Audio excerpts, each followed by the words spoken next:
Hello and welcome to my little shop of spirit. I'm Luna, and in today's reading we'll be looking into current love energies. This is a timeless reading. You can choose any one, two, more, or all of the piles, and you'll hear from me in your respective reading. See you there. Hello pile 1 and welcome to your reading. If you chose the moss agate mushroom crystal, then you are in the right place.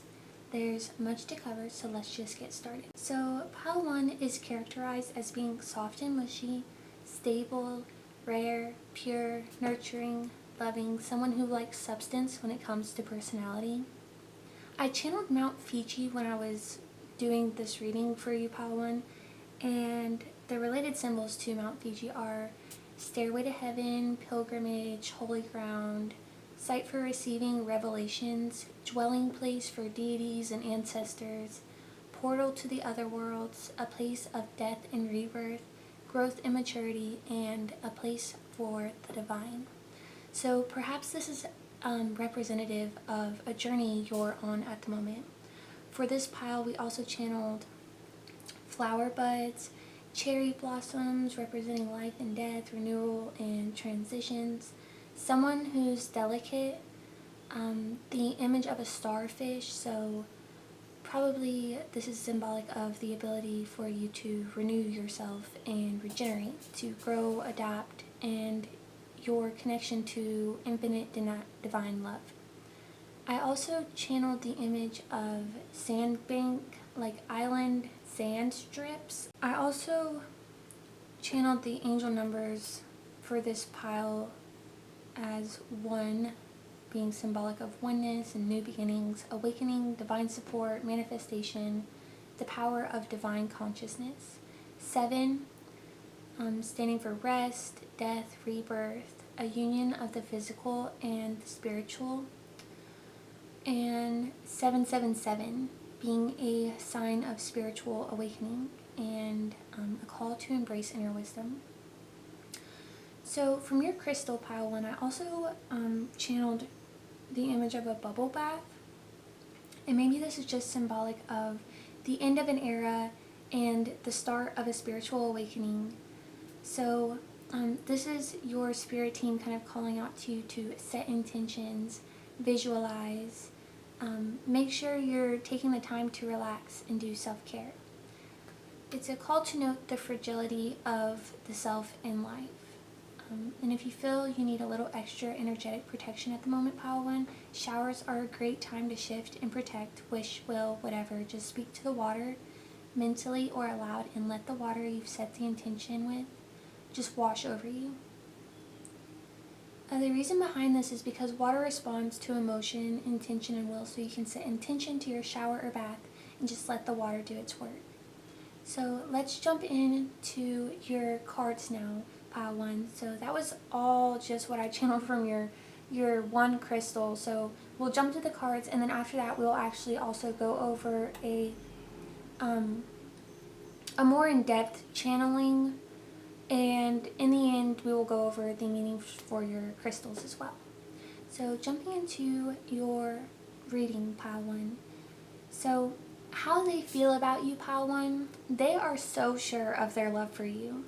They feel very nurturing towards you and feel that you are nurturing to them.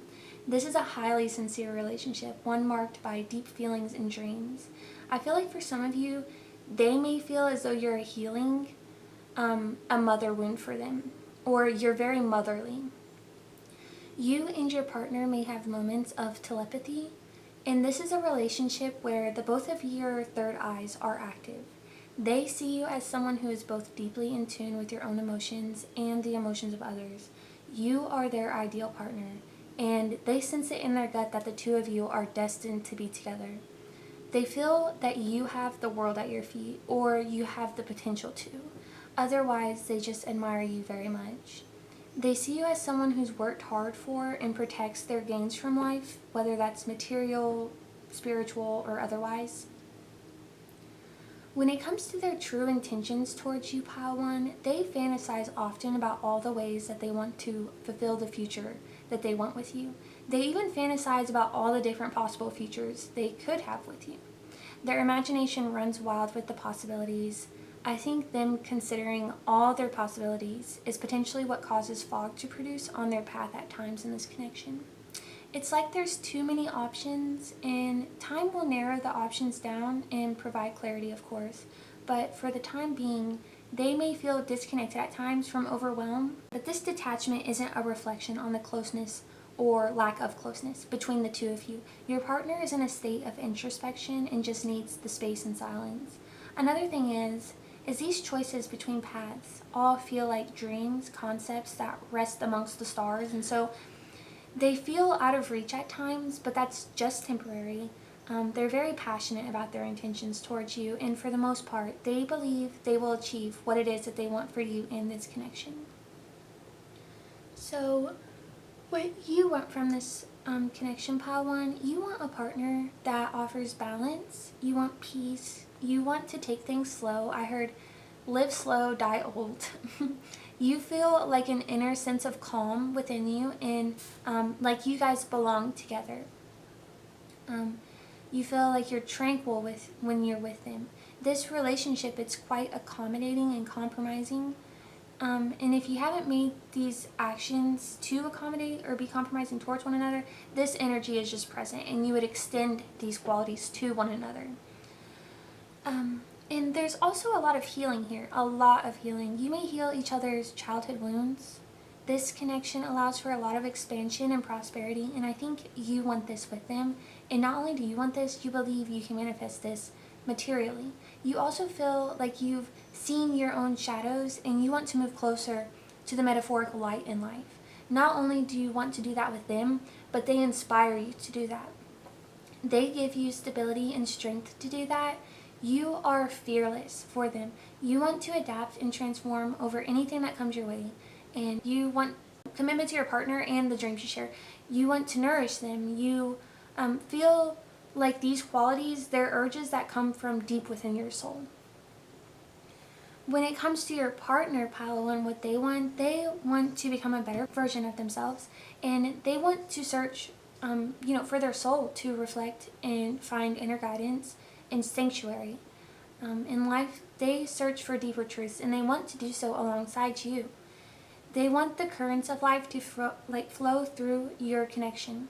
And I'm getting the image of two people like rocking in wooden chairs on a porch overlooking a grassy field. They want transformation with you, for either of you to always level up, so to say. They want to heal the wounds. This connection is marked by Chiron, so addressing personal pain and having healing journeys will be a portal you will pass through many times, them too, and they want to for themselves and for you. They're really focused on you as much as they are themselves, so very much. You make them feel whole. You also inspire them to become more powerful as an individual, so that the whole of you is that much more elevated. When it comes to what brings you two together, Pile 1, I think what brings you two together is a sense of wonder, the two of you wandering as well, as the both of you, as well as the both of you sharing a sense of wanting to wander. I think, and that's wonder and wander, like W-O-N and W-A-N. And I think the both of you have options, but you choose each other over the rest of them. You are the greener grass for each other. They could have the world, and if you were to ask your person what the world is to them, it'd be you. They are passionate about you, that's for certain, and they love to show it to you in touch. They love to look at you as well. When it comes to what pulls this connection apart, we have the Hanged Man. It seems what pulls the two of you apart is a lack of perspective at times. You two have a lot of dreams and aspirations and believe you'll really get there, and you will. But you are also closer to the beginning of this journey than you are the end, and so the weight of the unknown is greater now than ever, and at times lack of perspective, being unable to see the bigger picture or the path forward, one, the other, everyone at once can end up feeling confined or uncertain of things, trapped perhaps, feeling they need released and like there's been sacrifice, unsure what for. But this is all ego talk and shallow, and these aren't your partner's true centermost feelings.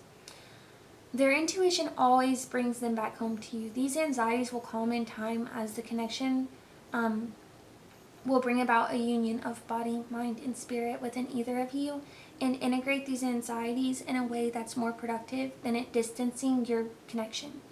Something else about this connection is that they feel like it's a fairy tale, and in moments of insecurity it feels too good to be true, but they're highly devoted, they're nearly obsessed, and making this connection work, it feels like they have no other option because it's practically fate. I'm hearing for the two of you, there's no need to worry, it's alright.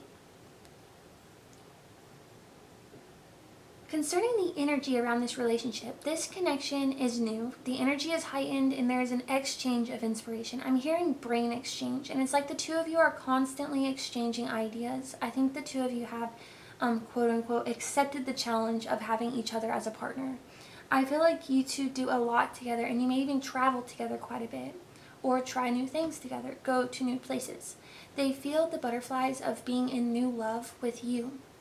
The energy surrounding this connection is positive, free, fun, optimistic, confident, truthful, open, and happy. There's an air of self-expression.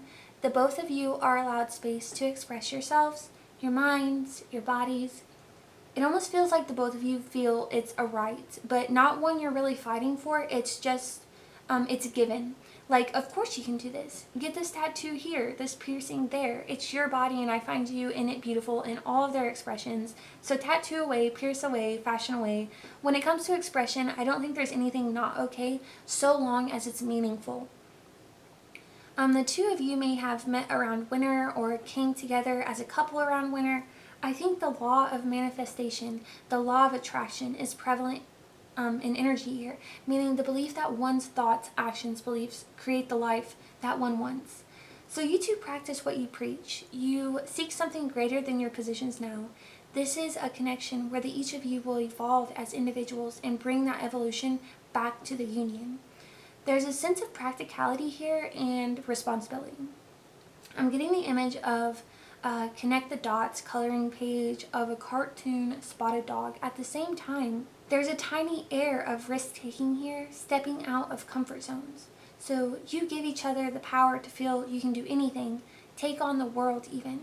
There is also a sense, as I said earlier, of tradition here, but you guys make it your own. You may each provide traditional fulfillments of the roles you are in the relationship, but they don't, they aren't forced roles and they aren't fixed. So sometimes roles switch, the energy in this union is allowed to ebb and flow, come and go. It's a very natural exchange. There is a tremendous amount of knowledge being shared in this connection, a tremendous amount. And you all may have a large social group or you socialize with many people. This connection at this point in time is marked by change and growth. And I sense it's from the exposure of worldly things. Like the two of you doing so much, it grows you, it exposes you, it expands you. It's a union that encourages discovery of the self, discovery of the other, and the outside. You may encounter moments in this relationship that require you to be more gracious in all matters, so spiritual, emotional, and physical matters. You're being called to, in these moments, find silence, be silent, listen to your intuition. These are moments of rebirth. These transformations will bring emotional depth and stability. These periods will be marked by the acquisition of sacred knowledge, and this union is obviously quite powerful. I'm getting the image of a rose-colored cross. This union is one where the humanity of each will be allowed to fully unfold. It's truly beautiful. The concept of I believe it's pronounced Rosicrucian, I'm not sure, Rosicrucian fellowship. It's a body of thought. Note that body of thought in the description.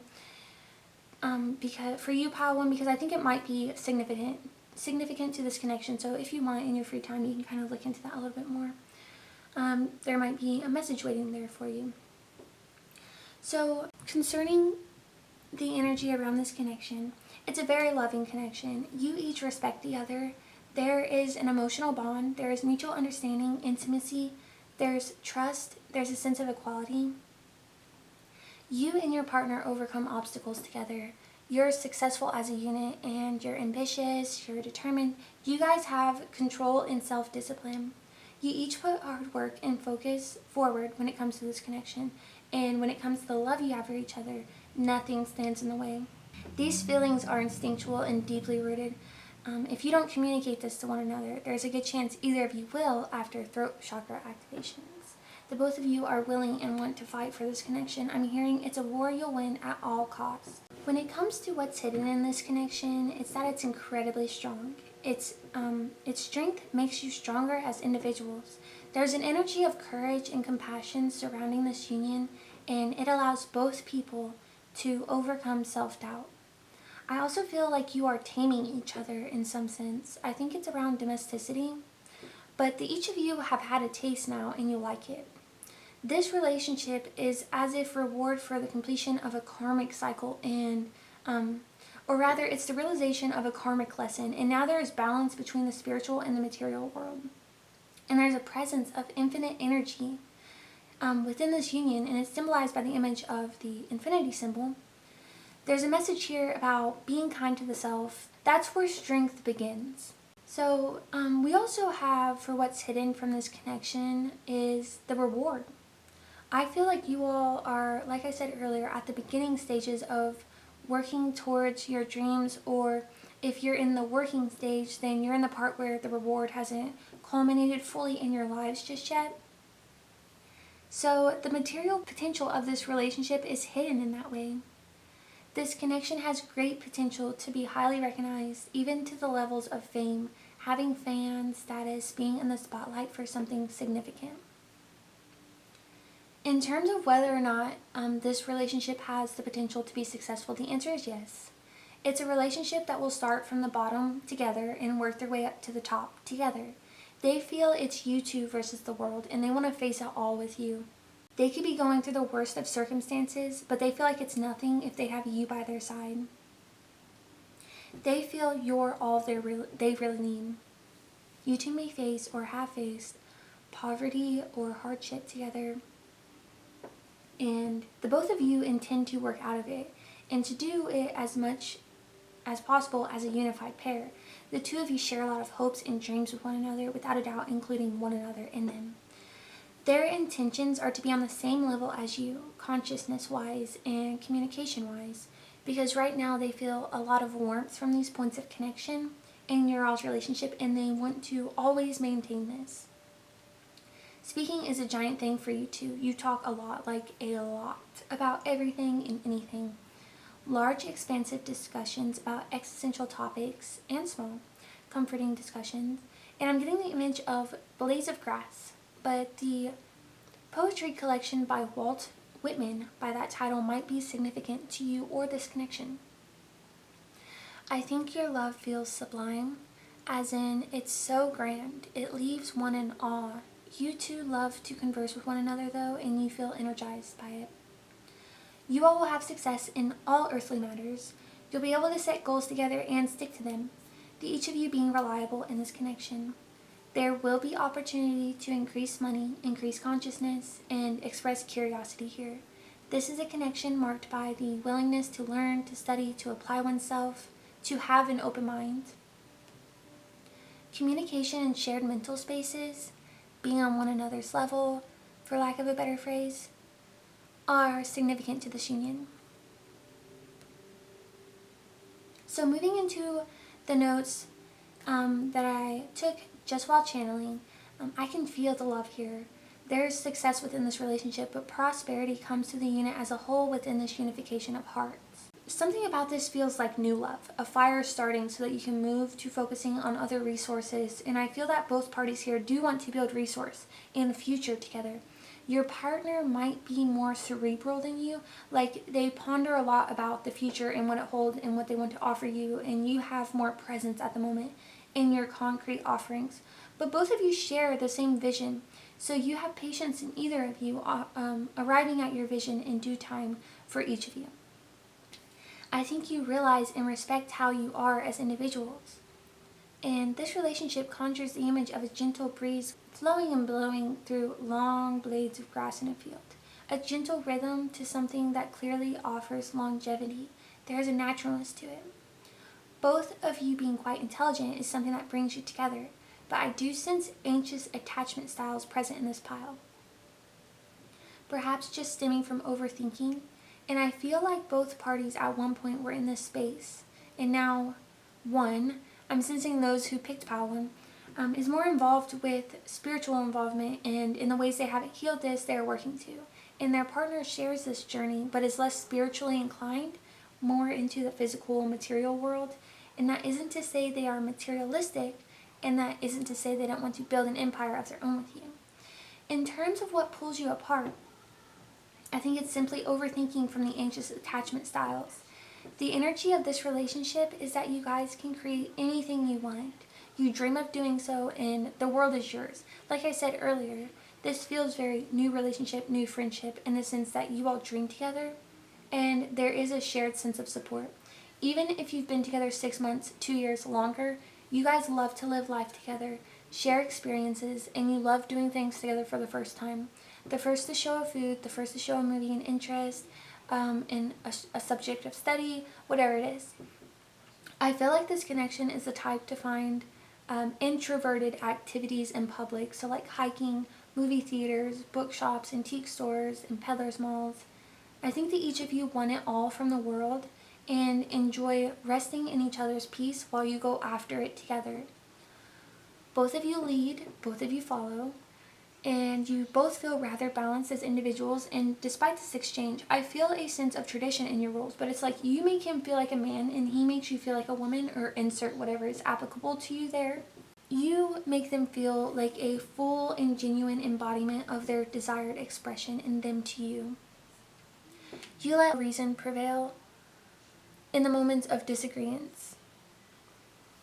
If there's a conflict, it only brings you closer, builds your bond stronger, and brings your guys' dreams even closer to you.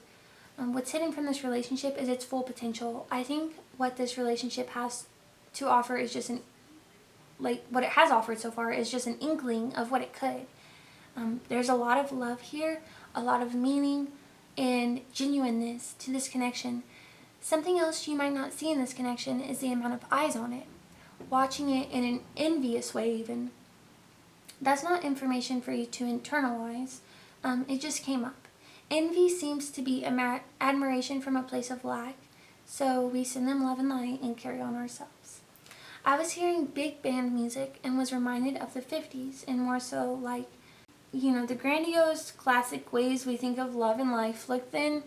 Maybe it did for some, but our Hollywood idea of then, the housewife with the latest gadgets, drives through the town in the husband's cherished automobile, cookouts with the neighbors, everything polished and proper, but not in a rigid way, in a fun, high life, upper middle class kind of way. And despite all this energy you guys expend together in the world, it's one another that you each have focus on the whole time. You have all this energy for the world and what you want to do, but it's truly each other that you focus on.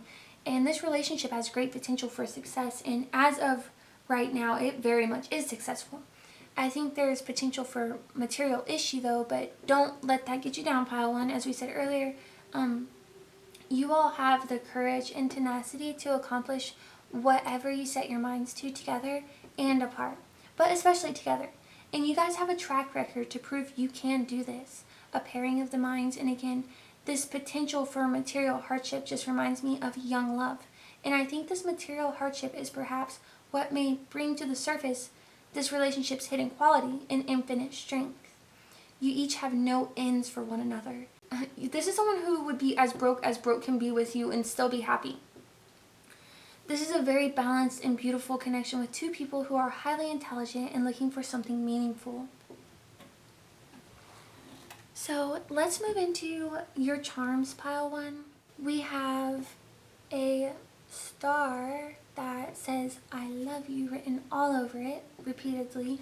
I think you're someone who loves the truth, even when it pains you, because you've come to understand it's ultimately freedom. I think you are a vessel for divine love and spiritual wisdom. You're incredibly protected because of the purity of your intentions. We also have a little sun charm. So this is discussing life or just being the source of all life. And maybe you should ask yourself the question, is there a quote-unquote lifeline that you've lost along the way? Because this is a reminder to connect to it. This period is your justice, marked by the presence of the all-seeing eye. And you may have psychic activations occur during this period. And I channeled the lines similar to, "The truth will set you free, but first it will make you mad," from Rihanna's song Lemon. I mean, it doesn't say it like that, it cusses, but yes. And moving into the butterfly charm you have. So this represents personal growth, the ability to change and evolve, freedom, and letting go of burdens. And if you haven't, then the need to. It also is calling us to pay attention to the chaos theory, pile 1, or that small changes cause large differences. Otherwise, this is a note about the interconnectedness about everything in the universe. You may have been into fashion design or are into sewing as well. We also had a download come in for this pile, a rune symbol actually, and I'm not familiar with these. I know what runes are, I guess. Well, I don't know exactly anything about that or like what the terminology is or the definitions, but I'm assuming runes are like the little blocks with the letterings on them, and the rune symbol is the letter on there. So I'm assuming, I haven't researched this too much, but I channeled a backwards R rune symbol for your pile 1, and it's said to represent death or crisis. It means travel, journey, reunion, and in a more literal sense, it means riding, transport, journey, representing the movement through space or time. Conflict, negative change, strife even may have blasted this journey off for you, pile 1. I'm getting the image of a cannonball, and I felt like you began this journey unaware of its presence or energy, almost like a sitting duck. And it's a journey that you've come to accept as a blessing, one that feels fast at times and excruciatingly slow at others, but you are finding beauty in it. And nevertheless, it is work, and it feels fun to you though, and you find passion in it and liveliness. It feels like a bloodline, this thing that you journey towards, the reason why you're on the journey, and maybe it's something you needed for survival or will be able to survive from. I feel like you've had doubters, even to your face, while you're on this journey. It's as if you're this figure on a one-track journey, like the path winds and goes through treachery at times, but it's a path, the one that takes you to a single pointed place, and it feels like you're alone on this journey, and you don't feel confident per se, just compliant and willing and docile in a sense, and it's like you're skipping nearly in unknowing joy along your way, while your spirit team, your higher self included, keeps watch and sort of energetically nudges you along, though really it's just you skipping along the whole time. I mean, props to you, pile 1. And you are what keep you going. But this experience has brought you closer to your spirit team. You cannot help but become aware of their presence through it. And you make your spirit team's work easy work, because you're not one to dwell on the negative, and you try not to see the negative in things. You try not to even see the negative in the negative. Even in the negative, you see the positive, and you do so much of your spirit team's work when you do this. You take a lot off their plate. You're an earth angel that behaves, and they're grateful for it. And there's a lot of adoring, protective, nurturing energy around you spiritually, helping guard your journey and path at this point. You're nearly untouchable, limitless. And pile 1, that concludes your reading for this topic today. If you found this content meaningful or enjoyable, don't forget to like and subscribe, and remember to share this with someone you believe might feel the same. If you are called to another pile, I'll find you there. Otherwise, I hope to see you in our next one. Bye! Hello, pile 2, and welcome to your reading. If you chose the Howlite Crescent Crystal, then you are in the right place. There's much to cover, so let's just get started. So, pile 2 feels shattered or fractured. I get the sense that pile 2 deals with grief and pain via comedic relief. I channeled a pinwheel cap with 5 colors. I guess it's called a propeller beanie when I looked it up, but I've never heard it called that. Propeller head may be a significant phrase to this pile, and I channeled as well My Propeller by Arctic Monkeys. I was getting a bit of the energy of party culture with this pile, and I channeled the image of a tongue out Einstein. which is a symbolic gesture of annoyance and exasperation. I also channeled the glasses nose disguise. I think one of the issues you've had in life, one of the struggles, pile 2, is that people mistake your seriousness for playfulness. They don't take you seriously, or you feel they don't at least, but I feel it's a feeling based on quantifiable experience. You may feel that you've lived a life in disguise. The number 13 and 3 might be significant to you, and you may be clairaudient, hearing hums, tones, and ringing. You may have a distinctive appearance, something people remember you by, a feature or a trait they distinguish you from the crowd with. You are an entertaining and lively personality. You may take part in a bit of a risque life. You might even be controversial. You certainly have an energy about you that says, I'm here to forge my own path, and you'll rebel without blinking if you need to. You're very original though, a one-man show. You may feel like your legacy is thus far overshadowed by some other element. And I channeled the phrase, monkeying around has been your banana. Actually, you grow your metaphorical fruit this way. And I heard also, I channeled the phrase fruit from fracture. I also got the download of an image, a parakeet feeding another a nut, like a Brazilian nut, from its foot. And like one was up on a bar above the other, and specifically it was its right foot. I think one person in this connection in particular is leading the other, showing them the way, how to alchemize, and there's a sharing of lessons happening here. There's also this energy of how to connect, how to play present here. One or both people in this connection are working to get their footing in the world.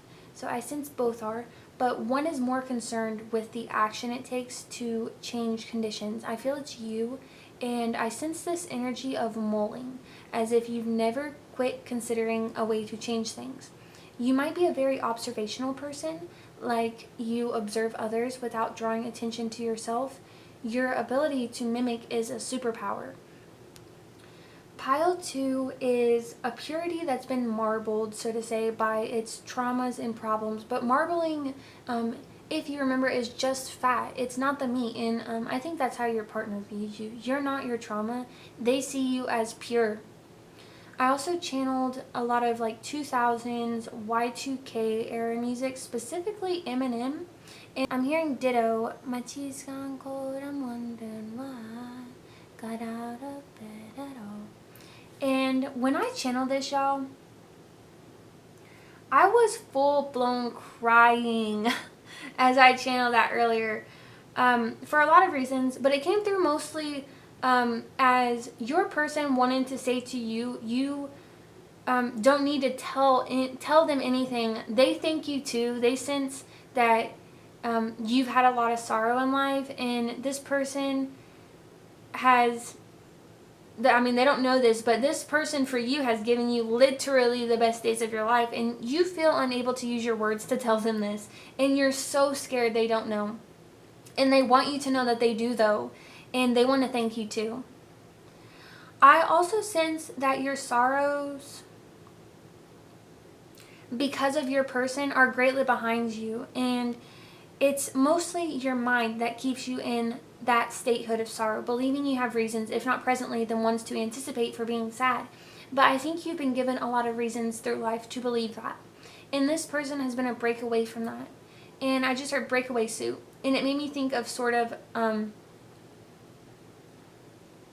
a comical sense, I feel like this person has greatly distracted you and healed you just by being a comedic presence. Someone who makes you laugh and light up, but getting this person to be a breakaway from the string of sorrows your soul seems to be tethered to. You know, I feel like even though they've been a resting place for your body from that, it's like your mind still wants to keep you in survival mode, ready to run from camp and survive on your own should anything show up as sketchy. Not around here, sharpshooter, I heard. I feel like you have a cowboy-like air about you. And I don't know where this is coming from, but I just heard cat scratch fever. And, well, if you have any lingering, straying ways about you, Pile 2, it is with certainty a time to tether yourself to the singular commitment ahead of you for your own and others' sake.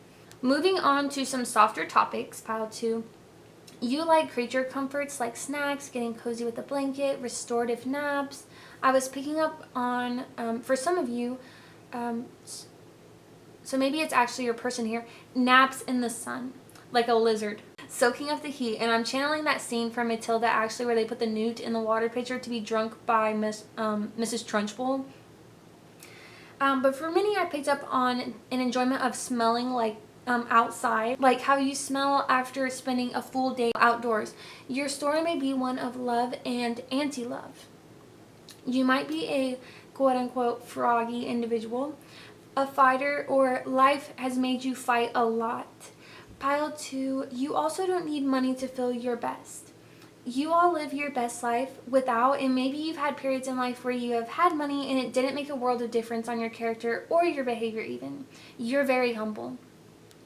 And you value what you do have. It's not an attitude of you not needing anything. Rather, you find beauty in the littlest things in life. A sunny morning, a stroll around the block, to the shore and back, to the corner store and back with your favorite snack, chats with friends. So it's really just that it doesn't take much to make you happy. So you do have material things that you value, and I feel actually you're quite protective over these things. It's not an attitude of, I don't need anything, come into my home and trash my stuff. It's, I care for my things, I don't have a ton of things, but I have what I need, and if I get down to the nitty gritty of it, really more than I need. But I think that's just you being humble. I think you're the type that you don't want a ton of material things, but you're sad if something material of yours is broken or damaged because you care and tend to your things. You keep them in good condition. I get the sense that you like to chill a lot, space out, or zone out with friends. I also channeled cold, early morning autumn air. It conjured up the image for me of third shift work, factory work, cars that smell like gasoline. You may feel like you have to forge your identity because something along the way made you feel lost, or there was a void in place of it. So Pile 2, I sense that you deal with cold feet. I sense that you deal with a lot of shallow connections, and there aren't many, if any, that know your story. I feel that even your identity to others is fractured. Like your work friends know work things about you, and your family knows things your family would, but they don't know about work, and your friends don't know about the details of your work or your family. Like, it's all very fragmented and separate, but it comprises you as a whole. And I think you've yet to find someone you fully integrate with each of these facets. I think you've been through quite a bit of hardships, but they've only sharpened your abilities. You are keen, and you might even deal with bouts of paranoia, though. Feeling like you need to look over your shoulder, or feeling like you want to spend the day indoors with the blinds shut tight. I think you're someone who taps rhythms or makes beats with their mouth when your mind is idle. And you're someone who likes to dress simple and casual, but you make it look good. You know how to. You're not scared to experiment as well with your clothing and try new things. And if you follow a fad, you make it yours. So that was just what I channeled from your crystal, Pile 2. So let's actually jump into your cards now. When it comes to how your person feels about you, Pile 2, we get the Eight of Swords. And before we jump into this, let me actually take a sip of water real fast. Okay, sorry about that. I was so thirsty, y'all. You probably just heard me gulping that down, but alright, so when it comes to how they feel about you, Pile 2, we get the Eight of Swords. And before, again, oh my gosh, getting a lot of distraction for your call. I apologize. I need to take it a little note here. Okay, so concerning this connection, your person feels trapped by their thoughts. Something has them feeling backed into a corner. Their hands feel tied. I'm getting the image of someone tied to a train track in like a caricatured sense. Feeling paralyzed by the fear of something, feeling anxious, feeling pressure, hopeless, helpless. There's an air of drama. an element of imprisonment, feeling or thinking you're imprisoned. This is them, and I feel something, they don't know what, they're blind to it, and sense that it's a spot of confusion keeps them tied to you. It's their thoughts alone that make them feel restricted in this connection. It feels like an insecure energy and not how they feel towards you, but more like a place their mind takes them. I'm hearing self-sabotage. I'm also hearing it's all in their head. I think despite these thoughts they have about this person, they are, this person is a very capable person and one who has a lot of potential for prosperity in their personal lives. Even though these thoughts, these self-sabotaging thoughts affect them, I think this reaching prosperity is something they know they can do, but it's almost as if they need to overcome their nerves, their stress, activate their solar plexus even. There are unconscious forces at play here for them, so very powerful bondage they're breaking. There may be an element of karma here even for your partner in terms of the way they see the world. That being the lesson they need to learn. Like they need to gain perspective of some sort. When it comes to your person's true intentions, pile 2, I think their thoughts and concerns, and it's interesting to say thoughts and concerns. It reminds me of thoughts and prayers, but it's almost like even their prayers seem to turn against them. Prayers turn to anxiety. But their thoughts and concerns keep them feeling gun shy when it comes to sharing their emotions with you. Random interjection here, but one or both of you listen to sad music when you're down. They try to keep their feelings hidden by going with the flow though, and I think going with the flow is also a way for them to try and calm their anxious thoughts, but they try to keep it hidden that they feel the two of you are destined to be together. They feel an instant attraction. An instant and complete attraction, like a soulmate, and they feel quite decisively about this. They feel the two of you, they feel the two of you are able to have a lot of fortune or luck when together, but something about this connection feels like chance or gambling. Some element of it is ever changing. This element contributes to their natural inclination to have restricted anxious thoughts. The saying, you cannot step in the same river twice, may be significant to this connection. Their anxieties aside, though they have the intention to be prosperous and to grow with you, their intentions might be something they keep to themselves or it's hard to get out from them. But they feel like a very cerebral person, or like they experience life in a very internal way, processing and also uniquely, then also dispensing internally. I'm imagining it symbolically as many, if not most, process and then dispense externally their processing. So basically we process internally and then we dispense it externally so we can express ourselves. But this person, your person, they're fine processing and also dispensing internally. They're very self-reliant. They are a self-reliant structure, a self-reliant society. They want to have adventure beyond what you're able to now.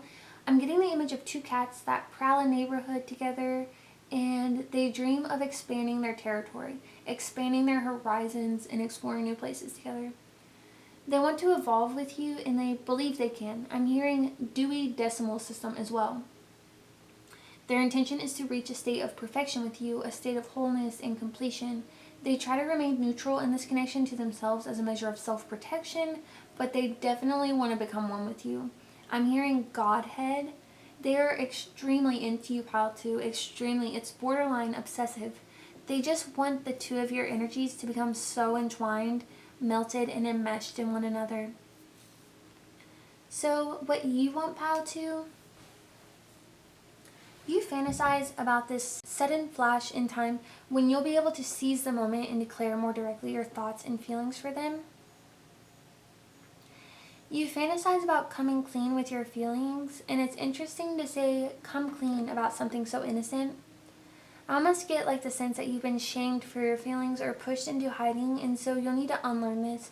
Maybe you will with them, but for the time being you fantasize about being open. You aren't open right now, though. You fantasize about being direct and assertive. Right now, you're not.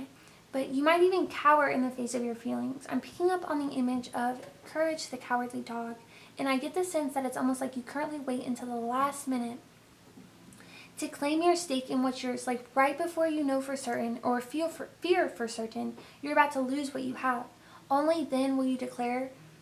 But it's like you have to be pushed to your limits before you'll go look at the scary character knocking at the door. The scary character is just your feelings, and they aren't scary, but it's like they're there at the door in a giant Halloween mask, one that's bigger than them, and the mask is scary, but the feeling is this cute little blob behind the mask. And you, as Courage, opens the door, and they hold their back out like trick or treat, but Courage, you, just screams in fear and slams the door shut, and the feelings are just left there like their empty candy bag extended, blinking in the dark. And I heard the door slam and then two little blinks like ding ding.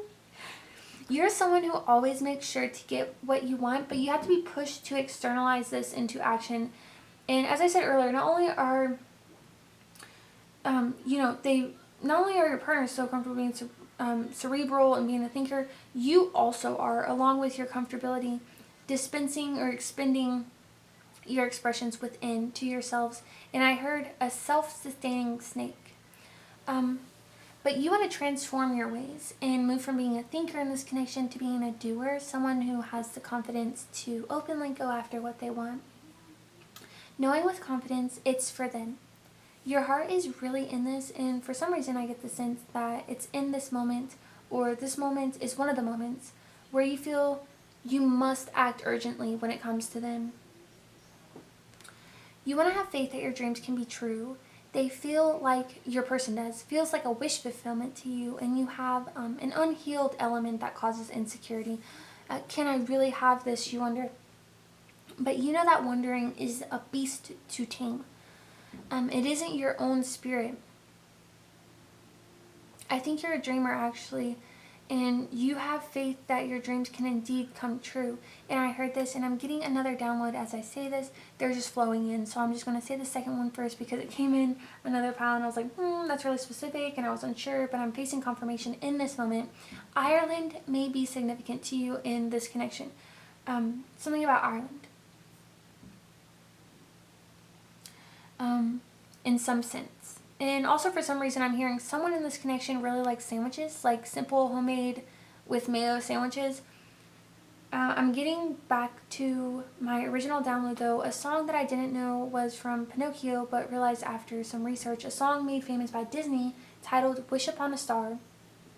And the lyric specifically I was getting was, when you wish upon a star, makes no difference who you are, anything your heart desires will come to you. It might take something revolutionary within you to shift internally to this timeline, the one where you two are together and are sharing an abundant life, and you have this sort of rebellious streak within you that allows you to be revolutionary in a constructive way. I think the healing here has to deal with a self-worth wound, believing you're worthy of love and working towards being in a space where you can receive it. You rebel so that you can heal, but just to really reiterate the main message of this portion of your reading, you want to have faith in the future for you too. This connection might make you feel very euphoric, feel that you're in wonder, that you can rest easy in a sense of trust and calm. At this point, it almost feels like this connection is one that repeats every lifetime. And this revolution that needs to take place within you is like the last thing you need to do to complete your evolution in some sense. It almost feels like, as a soul, this is the last thing you need to do to fully evolve. The phrase thousand-petal lotus may be of significance to you. You may find yourself connecting to your true nature more recently and making a conscious effort to integrate that within your higher consciousness. It's about a journey from mind, the subconscious, to clear skies, the superconscious. There's a message here about consequences, choices, responsibility, having courage, letting go of past pain, finding purpose, a chance for positive change. Some random downloads just now. Sudoku puzzles may have some significance to you. I think you're unique. You leave a unique stamp on the world. And I sense you're quite nerdy, but you don't wear this really as a badge of honor.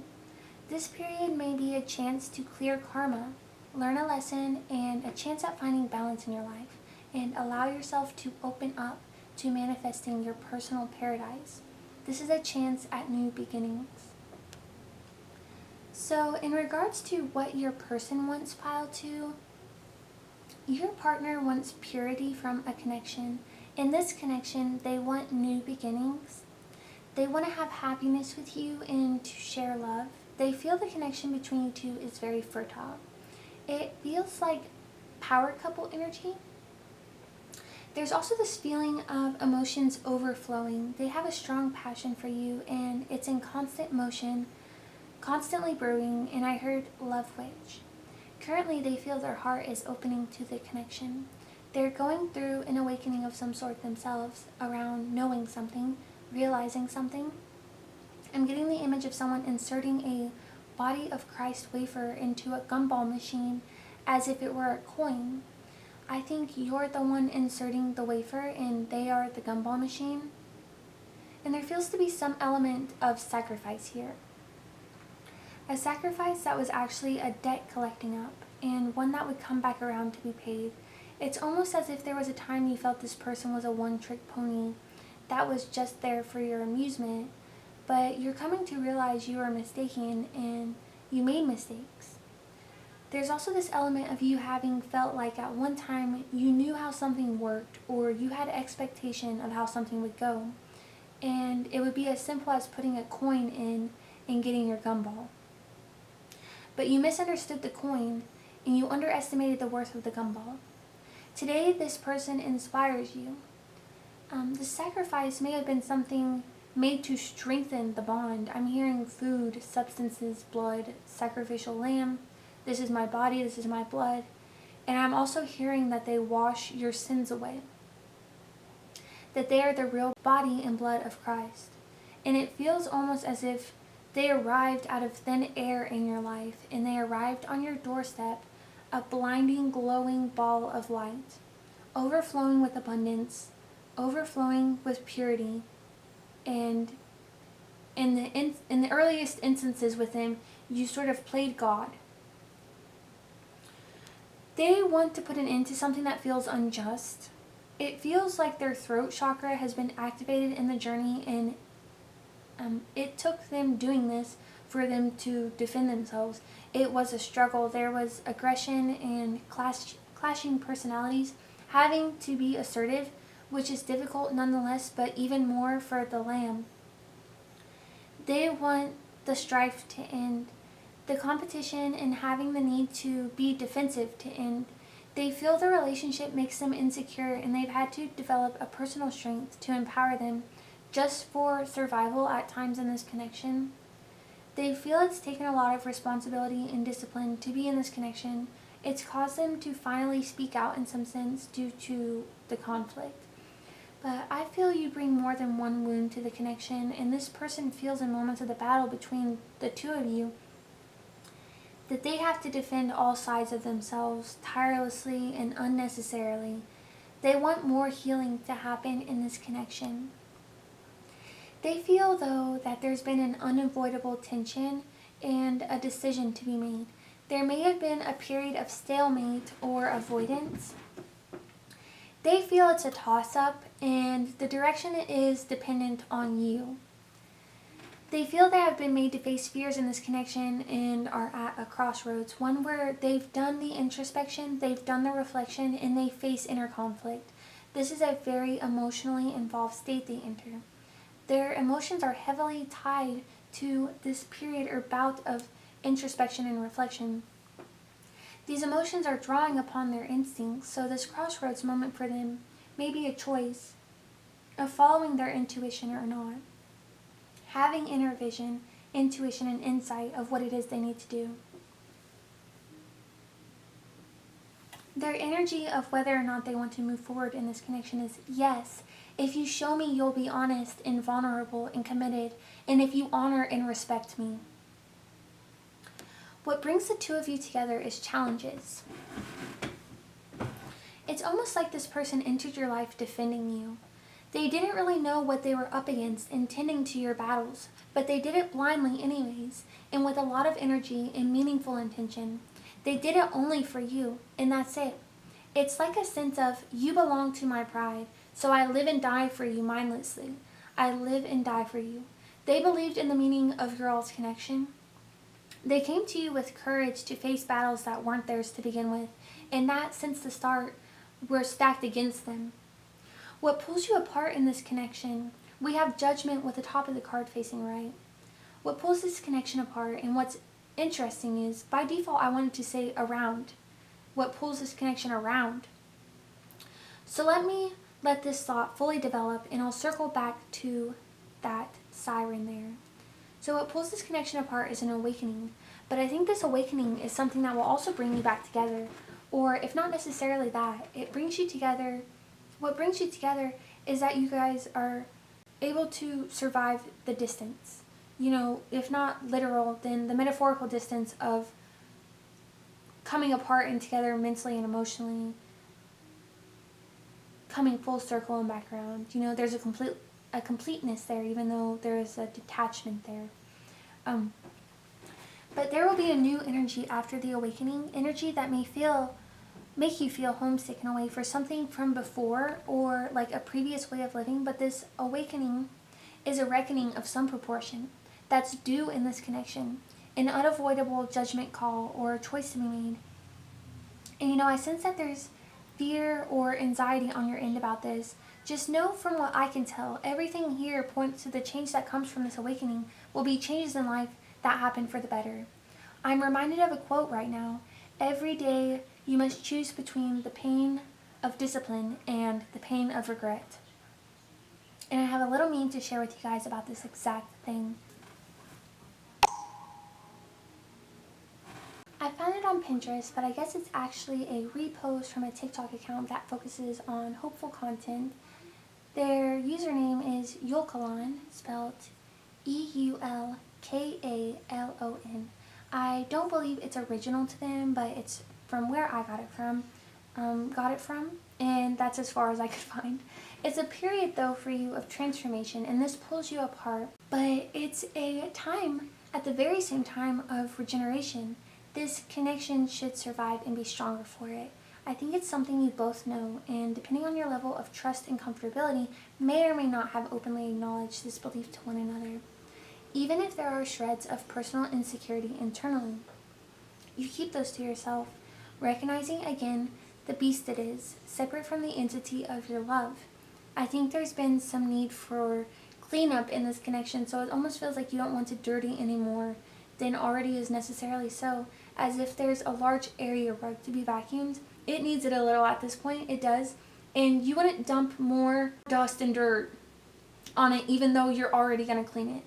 I think this process has sharpened your skill of discernment, sorting out in the complexities of this, what's personal, what isn't, what's yours, what's theirs, what belongs to the both of you, and then what's yours you're doing your best to address alone as a measure of respect and honor, and what's theirs you lead to them out of respect and honor, though you would help, and what's yours together, you want to be an active participant alongside them to slay the beast. I'm hearing beast of burden. Just know, Pile 2, they recognize this in you, and your discernment, and the choices you choose to make around when and how to act, and they respect your decisions. And I think decisions and choices and discernment and realizing impact is a giant overarching theme for you at the moment, Pile 2. Realizing how the little moments every day, how daily choices have the power and potential to align you to your life's purpose. This spiritual, and I sense, I need to put that in a more practical term. So rather than spiritual, if you want to look at it like it's your consciousness, this consciousness expansion you're going through right now is asking you to bring more practice into your life, aligning mind, body, soul. A simple practical change to incorporate into your daily life that will align you to your present purpose, Pile 2, is to listen to your intuition. Strengthen your intuition, that is to say, listen to your gut. Timeline-wise on this, I sense the awakening is behind you, and The judgment is at your doorstep, and it's like there's a threshold to break through. One last little fleshy firmament to break through. It's as if you're ready to be born. So it's like this transformation takes place so long as the flesh is made to keep up with the passage. That is to say, real life change needs to be made somewhere to account for the judgment that's been had here. You will know what that means in regards to the particulars of your situation. When it comes to the energy surrounding this relationship, at the moment, pile 2, this connection is really in its feelings. I think in a good way and in a bad way. I think this time is the closest it's been since any significant trauma to where it's felt it could lean into its instincts, its heart space.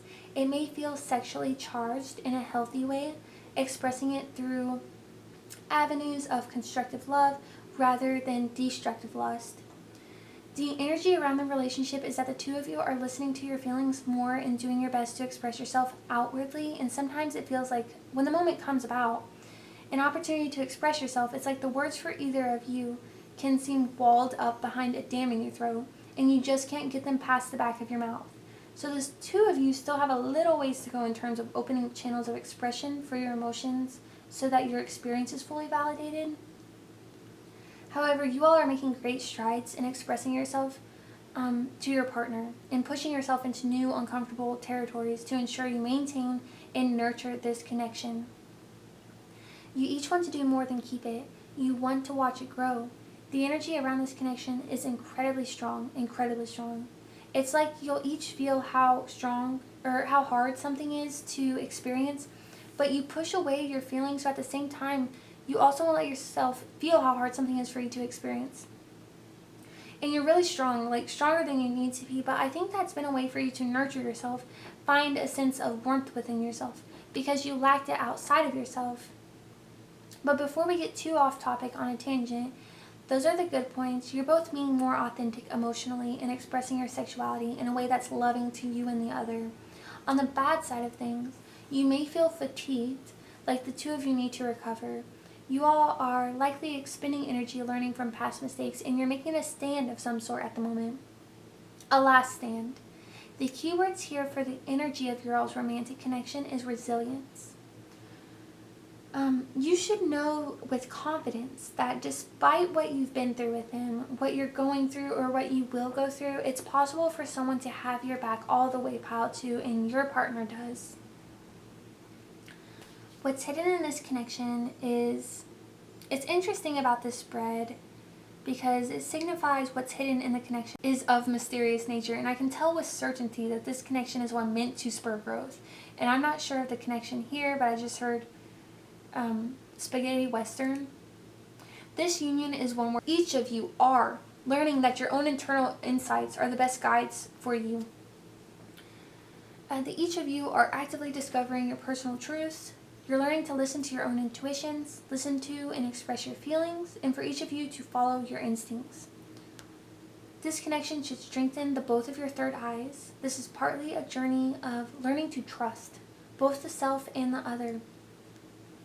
There's both a sense of duality and balance in this connection, a duality that creates balance. Think yin-yang. This connection is a call to be more vulnerable, and reunion is a significant energy here. But that's coming back to what we were talking about earlier, where there may be an element of detachment, but it comes back around, so there's reunion in that sense. There is a foundation of union, yes, but because the both of you are transforming and will continue to, it's like you come together new again each time, and there is an element of reunion in this cyclical exchange. I view this as positive, though if you're new to realizing the cycle, and you may not realize the cycle is present until 10, 13, 15, 18 years in, a long time, you may feel fear and instability suddenly in the connection, not realizing the cycle is waiting to be activated the whole time, waiting to level the each of you up, should you choose to heed the call.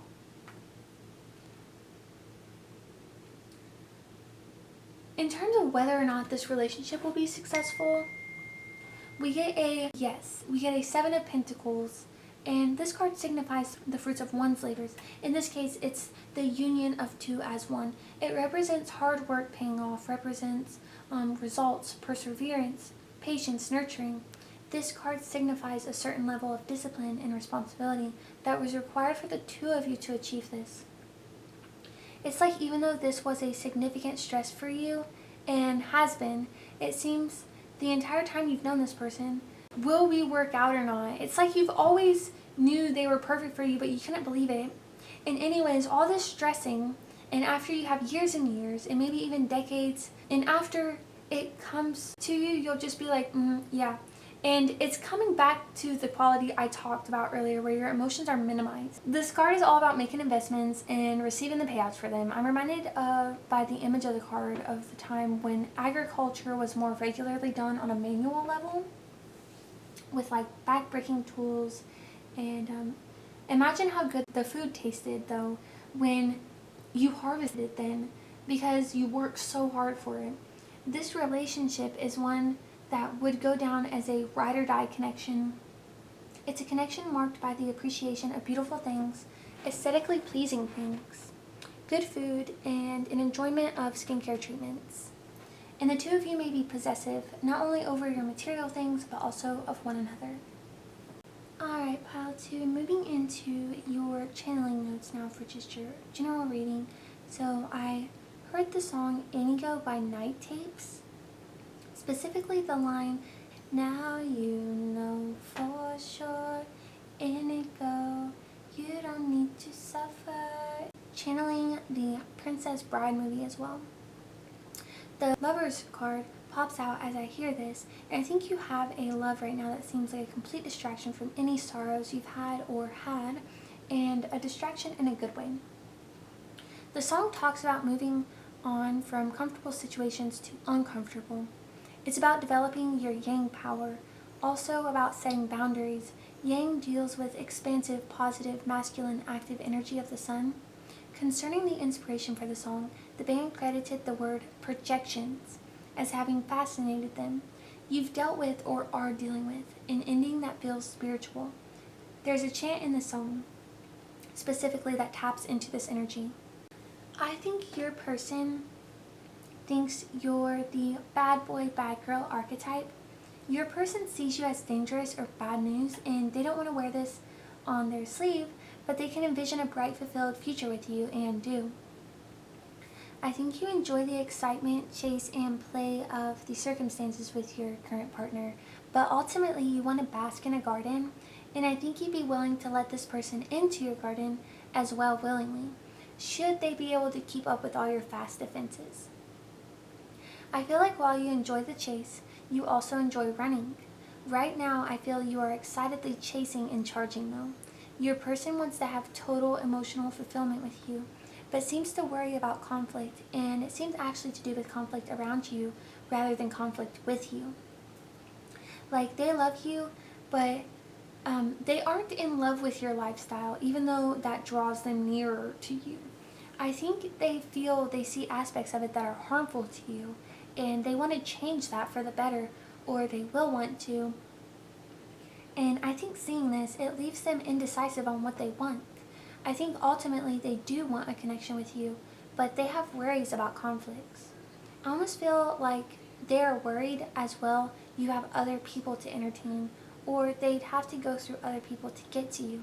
I'm getting here Scott Pilgrim versus the world, where he has to battle all of Ramona's exes to get to her. I think the thought of work though at the moment might put you off from the connection, because as of right now, it's fulfilling you on an entertainment level. Their company is something that you're enjoying but not planning a future around. But I think you know deep inside you that emotional fulfillment is something that you want. You each are near one another to begin with from being in similar living circumstances, so like living in the same neighborhood or catching one another around.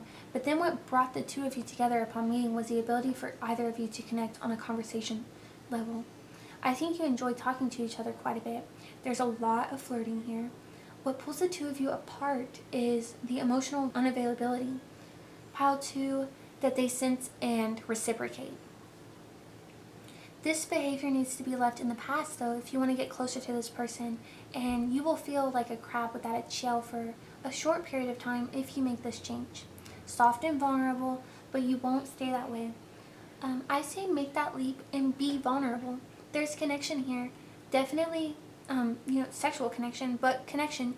And the energy around this connection, it's wounded and guarded though. Uh, the future between you two has endless possibilities, good and bad. It has great potential for something amazing. Remembering your partner's desire for emotional fulfillment, they're only worried of their chance of survival with you. Will they make it past all the obstacles, all the battles to get to you? It'll be hard, though something you can put your heart into, and there would be great growth for the two of you. I'm reminded of this quote I heard one time, a marriage vow from a husband to a wife, that said something along the lines of, love being work, but not the 9 to 5 grueling kind, the kind of work an artist puts into their masterpiece. And I feel as though the two of you tease one another, playfully, lovingly. So moving into your charms pile 2, we have the blue right-facing crescent moon and its associations: changing seasons, letting go. I heard summer of love, creations, creativity, new beginnings. It is a beacon of hope in dark times, a reminder of the power of your intuition. And about these things, you may feel calm and peaceful, sad, though at times ambiguous at others, and cold even when needed. Beneath the surface of the symbol, goals and dreams, excellence and professionalism, looking up at a nighttime sky. We also have a 40s-esque airplane, and I was reminded of, quote-unquote, I channeled the war years, quote-unquote, nuclear, a message and symbol of human achievement, futurism, being the future of something, having an enhanced vision, and seeing Earth from above for the first time. These may be energies that you feel like you're embodying or processing or have around you at this time. We also have the sun enclosed in a right-facing crescent moon. So this discusses the balance of opposites happening here, a reckoning with both light and dark forces within you and being cognizant of them without you. Venus at sunrise, love being the guiding light, empowering the self, empathizing with the self, and recognizing and going with the ebb and flow of life. And that concludes your reading for this topic today, Pile 2. If you found this content meaningful or enjoyable, don't forget to like and subscribe, and remember to share with someone you believe might feel the same. If you were called to another pile, I'll find you there. Otherwise, I hope to see you in our next one. Bye!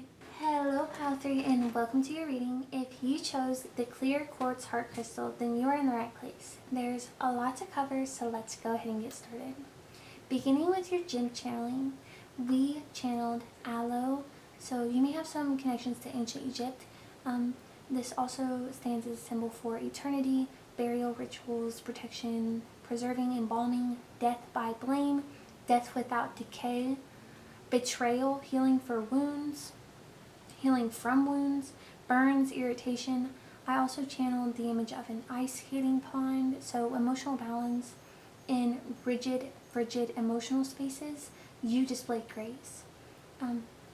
We also have the image of the melting heart coming through, one who's moved by compassion, merged orbits, and I literally have the image in my mind of an image of the rings of Saturn forming an X, as if two sets of rings are coming together for the shape and space to occur. A blending of light and dark to create the rainbow. The image of an ice cube feeling frozen, being frozen in time. The image of a picnic basket and checkered cloth on green grass. Passing over, salvation, fresh air. Camouflage, like chameleons or an octopus. Sensitivity, leisure, living at one's own pace, camping, quiet reflection, and courage. Facing fears, connecting with nature, compromise, rainbows, moonlight, astronomical chemistry. I think you both are tremendously pulled towards one another, but then more towards you at this current time, though again you both to one another quite intensely, and even still, I sense them more. I also channeled the southwest region of the U.S., also specifically Arizona, but also New Mexico, and I was getting the image of a treehouse, having or dreaming of having a hideaway, and also a dusty old home. Like, the dust is very thick, and the smell is unpleasant, but there's a nostalgicness to it.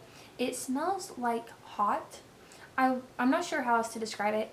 I got the image of dust floating in sunbeams through like a window, like a light of beam coming through a window, and also licking a 9-volt battery, and the symbol of it being standing for residual irritation.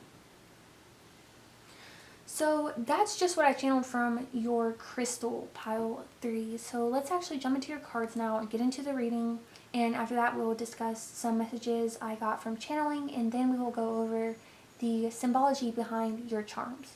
So getting into the reading, let's begin with how your person feels about you, pile 3. Your partner feels regret over something, that they've missed an opportunity, that the veil has slipped by accident, and then it was unable to be made back exactly as it was before. There's a fixation on the negative here, perhaps some element of self-depression, a feeling of boredom, nostalgia, frustration, wanting to daydream, having fantasies. Now, of what? We know they're very clearly in their feelings, they're very clearly in their thoughts. It seems this period for them is ultimately about self-expression, learning to communicate effectively, aligning to one's truth and purpose, and finding one's individuality. They are likely on a journey of purifying the body, the mind, the spirit. It's a journey where they'll learn to communicate more clearly and have the confidence to ask for what they need to manifest their desires, and where they'll learn to understand the value of their self-worth. They'll learn to understand it, and they'll learn to value it.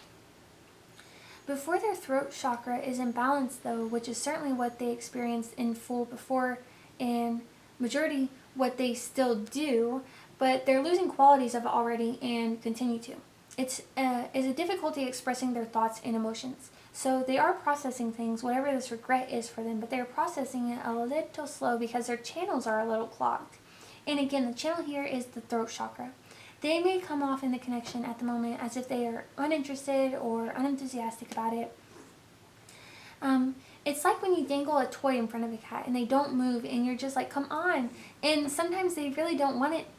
But other times, you know they do, and they're just holding back. Your partner feels afraid to be vulnerable. It's a fear of feeling judged, or they may also fear being rejected. But what's interesting, because I feel, though, what's interesting is symbolically you are kind of like the judge, spiritually speaking, that is. So it's almost like you two were brought together for this. Their true intentions towards you, pile 3. Your partner's true intentions towards you are to protect you like a chicken over its egg, or an egg inside of an incubator. They intend to incubate this connection. That's to say, metaphorically, they want to keep it warm until it hatches, and in a more practical sense, nurturing it until there is a fertile sense of prosperity and wealth within it. As much as one can be nurtured, they want that for you. I'm getting like it would be their ultimate dream if they could make so much money you didn't have to work a second of your day. You could spend it frolicking however you wish, preferably across the fields of your all sprawling estates. There's some element of rebelliousness here. I think in how problems are solved, how work is done, how you improve you in your environment. There's strong Virgo energy around this connection. It doesn't mean either of you have to be Virgos. You may not even have it in your chart. It just means the energy of Virgo is present, and it very well is. And intensely, succinctly, what your partner intends to create with you, pile 3, is abundance. When it comes to what you want from this connection, you want fusion, union, love to create, maybe even to the extent of creating a family. You want harmony, healing, and art, and material security. No matter how much you have or what you have, you work to create a beautiful home. You want passion, and you have a great deal of it yourself to give it to your partner. You want emotion, a place to express it as well as receive it.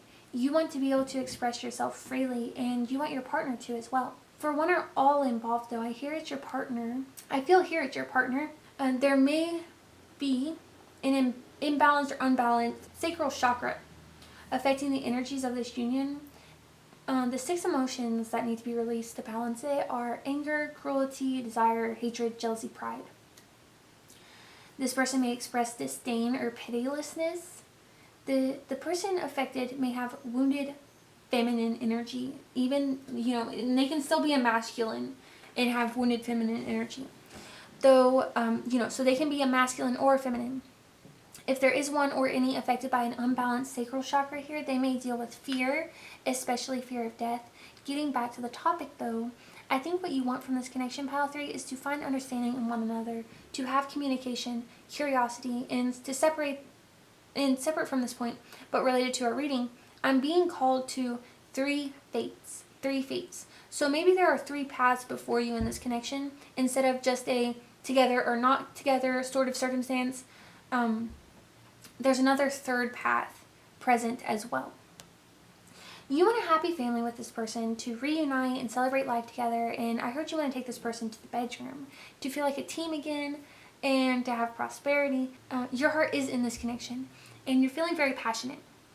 You can't hold back your feelings, and at times you can't hold back your words, and at others, your hands. You want things to be direct and uncomplicated with your person. For some of you, this person may be your first, and I'm hearing your first, your last, and everything in between. You are highly attracted to this person, and you're ready to fill your house with family the 2 of you make or wish to. I'm getting the image of someone who fantasized about buying a farmhouse and having a giant family of like 20 kids and leading a slow but highly joyous life. You want community in terms of what they want. They want success as well, but whereas you seem to approach the success you want the connection to have from a more selfless lens, they're doing it from a more selfish one.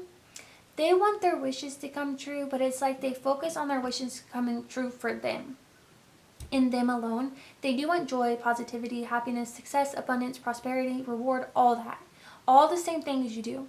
But they want it for purposes of confidence, to satiate the ego, for pride, to bolster their esteem, and to feel triumphant. They consider these things from the lens of what they would mean for them as a single entity, not what they would mean for you as well, the 2 of you together. Perhaps this is a shadow trait unfolding, something intentionally negative, or perhaps it's just a wound, and therefore how they're surviving around that wound at the time being, or it could be just a quality of their personality with no negative intentions or effect, that they look at life mostly through the lens of how it affects them, though I feel this person could gain some insight on how they affect others because it feels stopped short in terms of development, stunted, unacknowledged for some reason. They just feel pulled almost in 2 opposing directions. It seems to be in an indecisive energy, one they have always lived with but run from. So they still circle around this cycle. And I'm hearing constellation. It's almost like all these dots have to come together to create the lines. And now I'm hearing rhizome and rupture.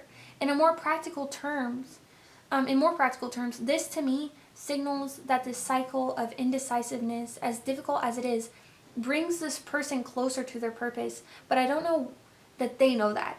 I think they don't think about it because they don't acknowledge the emotion. If anything, the avoidance of it makes them think that's what makes them stronger. They don't realize letting go of that is what would empower them even more, but they fear emotional vulnerability. It's like a sacral chakra wound. I think ultimately this person wants a fulfilling connection with you, but they are wounded. They're a wounded individual in this moment, and so they don't view the success in a totally inclusive way. And I'm hearing dog eat dog. So I'm feeling like this behavior is more a learned survival skill, sort of a groove of behavior, but one that can be softened. It's difficult to say though.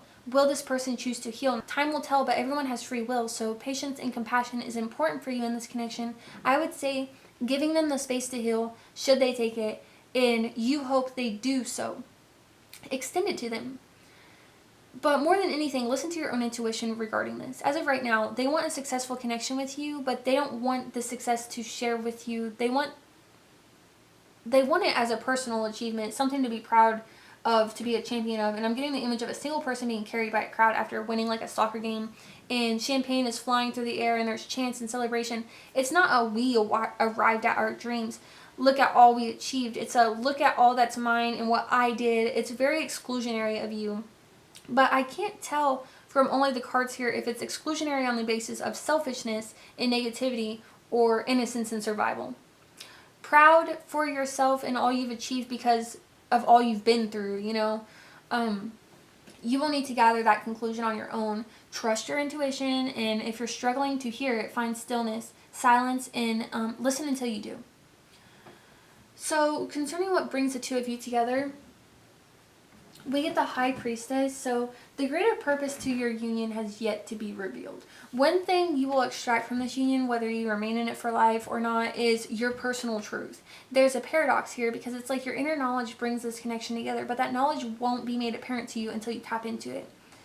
The trials of this relationship will push you to do so, though, naturally, but you will need to act upon your instincts. I think something that brings the two of you together on a very personal level is your personal emotional stability. You're like still water within. It can be said, though, it's almost like instincts bring you together. It's like a soul contract or karmic, like lessons were meant to be learned, spiritual progress was meant to be made.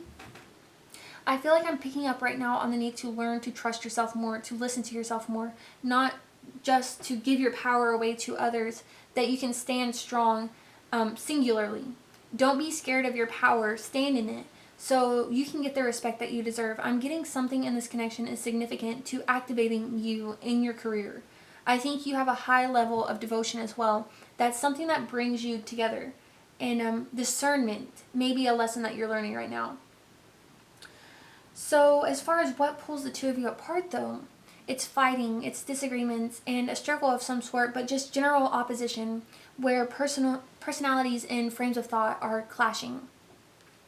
There's an atmosphere of chaos and feeling the need to be on the defensive, having to be territorial on all fronts, physically, emotionally, mentally, spiritually, having to be assertive. Learning how and saying no. What pulls you apart is change, drama, also the need to hold discipline and responsibility.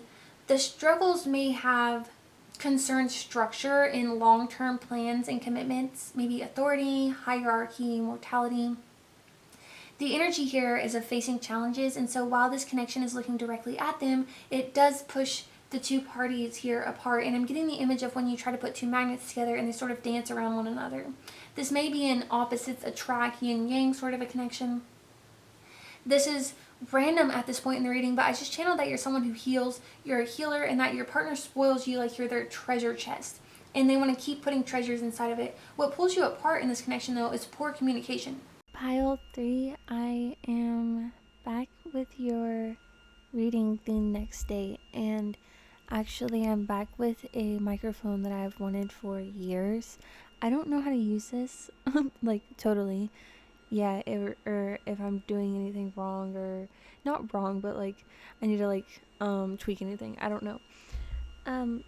So as I'm getting used to this, just kind of bear with me. And also, this microphone, if I didn't mention it already, is one that I have been wanting for years. I was gifted it by a friend unexpectedly, and well, maybe that's just a sign for your reading, but I'd like to hop back in to where we were at yesterday when I was interrupted. So, what pulls you apart in this connection, though, is poor communication. There's a need for space for self-expression and the need to acknowledge truth and individuality. Individuals in this connection may be shy or fearful and have problems with power and control and troubles feeling secure in life. They may have struggled in the past or had issues with security and food, shelter, sleep, like basic needs. And beyond that too, so socially, for example, you maybe struggled with the base needs and also needs beyond that, the both of you. One of you remains soft through it all, and the other hardened, though the softer one, you, has the perspective and patience. Try to keep clear foresight for the chance of instability, for your own sake. I would say this pile needs to work on being self-sufficient so that your safety isn't reliant on others. Your security doesn't come from others. A passion of some sort has the potential to transform your life. A passion that would require patience, much like a plant, and one that would bear fruit. I'm seeing like a tool bench and you're crafting a wand. What you don't see is that it contains your happy ever after. What project is on your metaphorical bench? Again, silence and stillness can offer insight. If it's hard for you to find time, just close your eyelids. You'd be surprised at what you see and shocked at how quickly. This connection feels like it has faced a death. A brutal backstabbing that went from head to toe attacked you, it seems, on every level for a betrayal that was based in ego. Enemies were made, failure was had, and civilizations went to ruin, metaphorically, so to say. Society collapsed. There feels to be, like, you could say strife was had here. It's like there was a foundational issue. And there feels to be the energy of, quote unquote, alone together. This situation feels like a nail in the coffin, a dead end, a curse, even. There's an element of fantasy versus reality here, with the ego heavily guarding the line in between and absorbing the energetic timelines. The big picture here is a root wound created in the connection that creates a problem around, security, and which subsequently activates the throat chakra. This reestablishes your sense of security, not to mention your third eye and crown chakra activations that will occur, all of which come together to give you the courage, strength, and insight to bring you your purpose. This will bring you closer to your purpose. That is incredibly big picture, and you feel closer to the beginning, and I just heard beginning.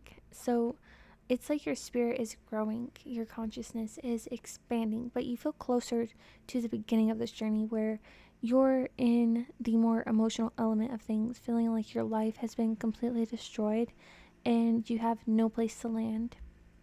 I'm trying to think of the word, like Ellis Island. I can't think of the word, but like sanctuary. But you're shedding your entire skin. And I heard white snake, black snake beetle, and I didn't know this until now, but I looked at the symbology behind beetle because I was like, white snake, black snake, beetle. And they do shed. Up to 7 to 10 times, I guess, in some stages, but your energy feels young or young to something, new to something. And anyways, you don't need to know like the whole picture, but I just kept hearing why is this happening to me? Like, why did this happen? I think right now is a time of surrendering to the process. And that being said, you may find yourself irritated, especially right now when disturbed, kind of sensitive while shedding. So you might not like even being touched at the moment. You may have incorporated in your life recently a stretching routine. What pulls this union apart is an unbalanced, mischievous energy, partying energy, temptation, and sexual energy. And this comes through on the Two of Pentacles. So there was an element of juggling here, or like choices, player energy, risk management, time management, and it has to do with the third eye. So someone may have thought they were getting one over on someone or being the smarter counterpart, so to say, but really it was just selfishness and manipulation. This person felt they could have had, at this time, their cake and eat it too by entertaining this connection as well as a third party. And third party may be people, it may be work, just take that as it resonates, but it's someone or something that pulls your partner's energy and attention away from this connection. Additionally, what pulls this union apart is illusion, unfulfilled dreams, an air of vagueness, instability, deception, fear, misconception, subconscious as the ruler, insecurity as an agent, the past conditioning present behavior, and that can be personal past of one, both, or the past of the relationship as a result of the will of one or both. I feel in this connection there was a quote unquote turned on energy and a turned off energy. And what I mean by that is one had a lit path and had faith, they knew the way and devoted themselves solely to the path. And here that's the union between you two. And the other's path was not lit. And so it practically did not exist. Even if you felt, you two committed yourselves to one another and was communicating clearly the way and felt they were understanding in the very least, if not seeing it for themselves, but them seeming to understand. You never question whether or not they were witnessing the path between you two. And so there's this foundational misunderstanding there that I think was washed over. And I'm getting the image of a tide. And I'm taking that a couple of ways. First, how it washes over the environment anew each time it comes through. So something kept the energy of this union washed new, wash new, wash new. Like, it can never settle or situate itself, really. Like, it was always changing, and there was new elements often, other elements missing just as much, and there may be an element of something daily that happens between you two that kept the clarity for you in choppy waters and stranded for what I feel like was just years, but really just a long time. And there may have been two distinguishable high points and two low. And I'm channeling that there may have been some ongoing effort to keep the path non existent on the part of your partner. That's maybe what the illusion concerned. I'm also channeling that your partner may say they were joking when they weren't, as a way to avoid addressing their emotions at times, at others to skirt accountability, and others as just a subconscious cycle they repeat, but one they could choose to end. So that's significant. It seems they want you in a selfish way, though, and the tides, or rather the age old energy of confusion in this connection, is because something about the way you feel, the way you shine, you change the world, and they want you to themselves. I don't think you're meant to be had. I think someone who makes you choose between you walking your path and you being able to experience a love union is sort of a bully and not truly interested in your heart, but something else, and it concerns them and not you, and it barely concerns the concept of an us. Sorry to put it so bluntly, pile 3, but I felt concise, cutting words were needed. I send love and light, and if you accept, I wrap you warmly in an energetic hug. But moving on, it may be an idea of yours that pulls the two of you apart, that you have, like an idea of yours that you hold, this pulling you apart. It may be an idea that deals with intuition, or an idea that, if you're unsure what it is, you can realize using your intuition.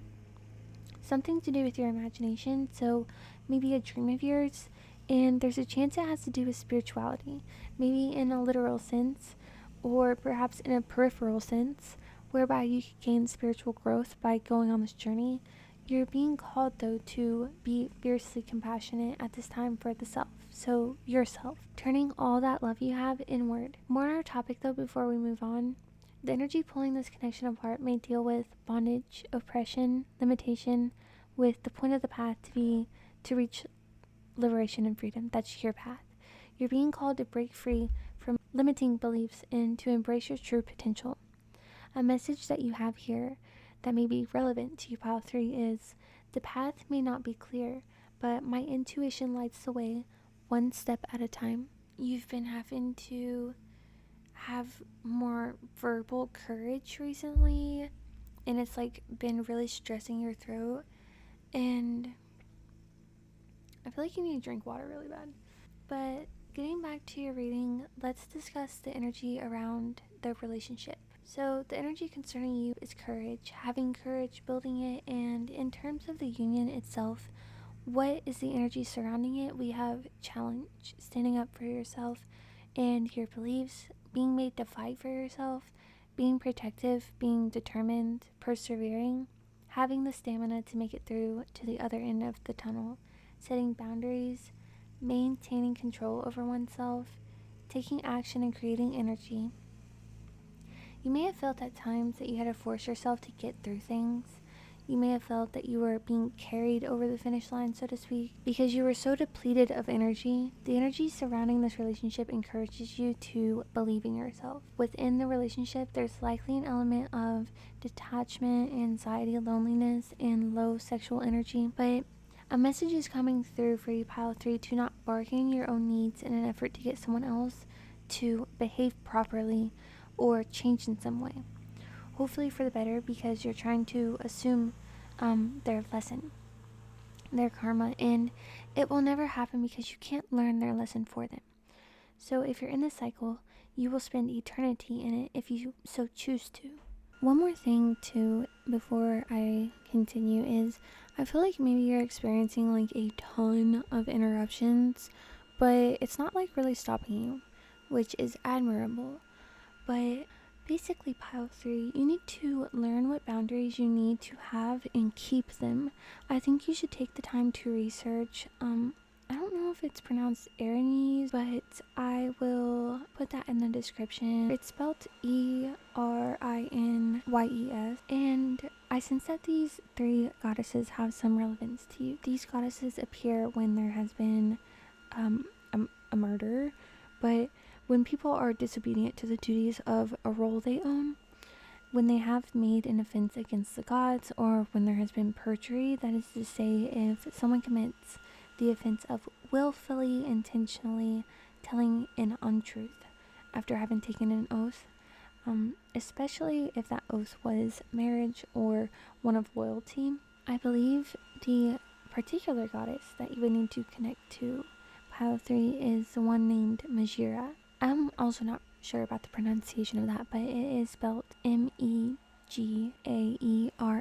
And in terms of what's hidden in this connection, I hate to put it so bluntly, but I feel like there's been lies. I think they hid this very skillfully and continue to do their best to, and they continue to lie to you currently. Their main motivation for this is self-preservation, self-promotion. It's an untrustworthy energy, and that it's one that knocks your sense of security and stability within your own space and in your own home. There's a deep and complex level of manipulation happening here on a psychological and emotional level, a very skilled amount, and the execution is it's a studied nuance, like the sort of nuance that comes from experience, sort of like if you experience a trauma yourself and learn how to cope with the severe trauma, and then I'm hearing fight fire with fire, but in doing that, they become in many ways the same thing that they were trying to protect themselves from, and now others are trying to protect themselves from them for very similar reasons, to the ones that created the perpetrator, aka your partner's traumas. And I take notice myself to how I often went to third person there, separating very naturally and almost on a subconscious level, and I get the sense that your partner almost separates the identity within them that comes and causes trauma, and is a bad person, quote unquote, bad, and therefore isn't them, and the identity that doesn't cause others trauma is a quote unquote good person for it, and that's who they think is their whole and only identity. They almost don't even acknowledge this other side, or they try not to, or it's almost like it doesn't exist, and it's like it comes from the shadows from nowhere, and it descends back into the shadows to nowhere when it's done. But not exactly nowhere, as you know, because actually it's always there until they address it and integrate their shadows and light aspects. It's like they adopted this behavior as a way to protect the goodness in them, which is inherently them. And it's like because they adopted bad behavior to protect the good in them, they almost dismiss the negative effects on others that the bad behavior has. Or they dismiss that it's bad at all because they don't want to be the thing that hurt them. But what's ironic here is that in handling their own abuse, they become a form that mimics the very thing they wanted to dispel from themselves, the very thing they know from a personal experience how horrible it can be for one to experience, and yet they do it to others. Really consider that, pile 3, because I think because of what you've been through, you wouldn't do that. What you know to be painful to others, and beyond that, even you use insight to infer what would be painful outside of your own personal experiences, you avoid those behaviors as well. Like, I think you should realize those gaps. I don't think for you they are without significance, so them fighting fire with fire when the trauma happened to them personally, and that's pre-you, is sort of the subconscious cycle at play here. And then in a modern sense, they participate in the cycle on another level, and this one is conscious. It's one where they are aware. They use lies as a form of control, and I heard herding, and I saw an image of sheep being guided through a green metal post maze. All this being said, goodness, pile 3, good dang.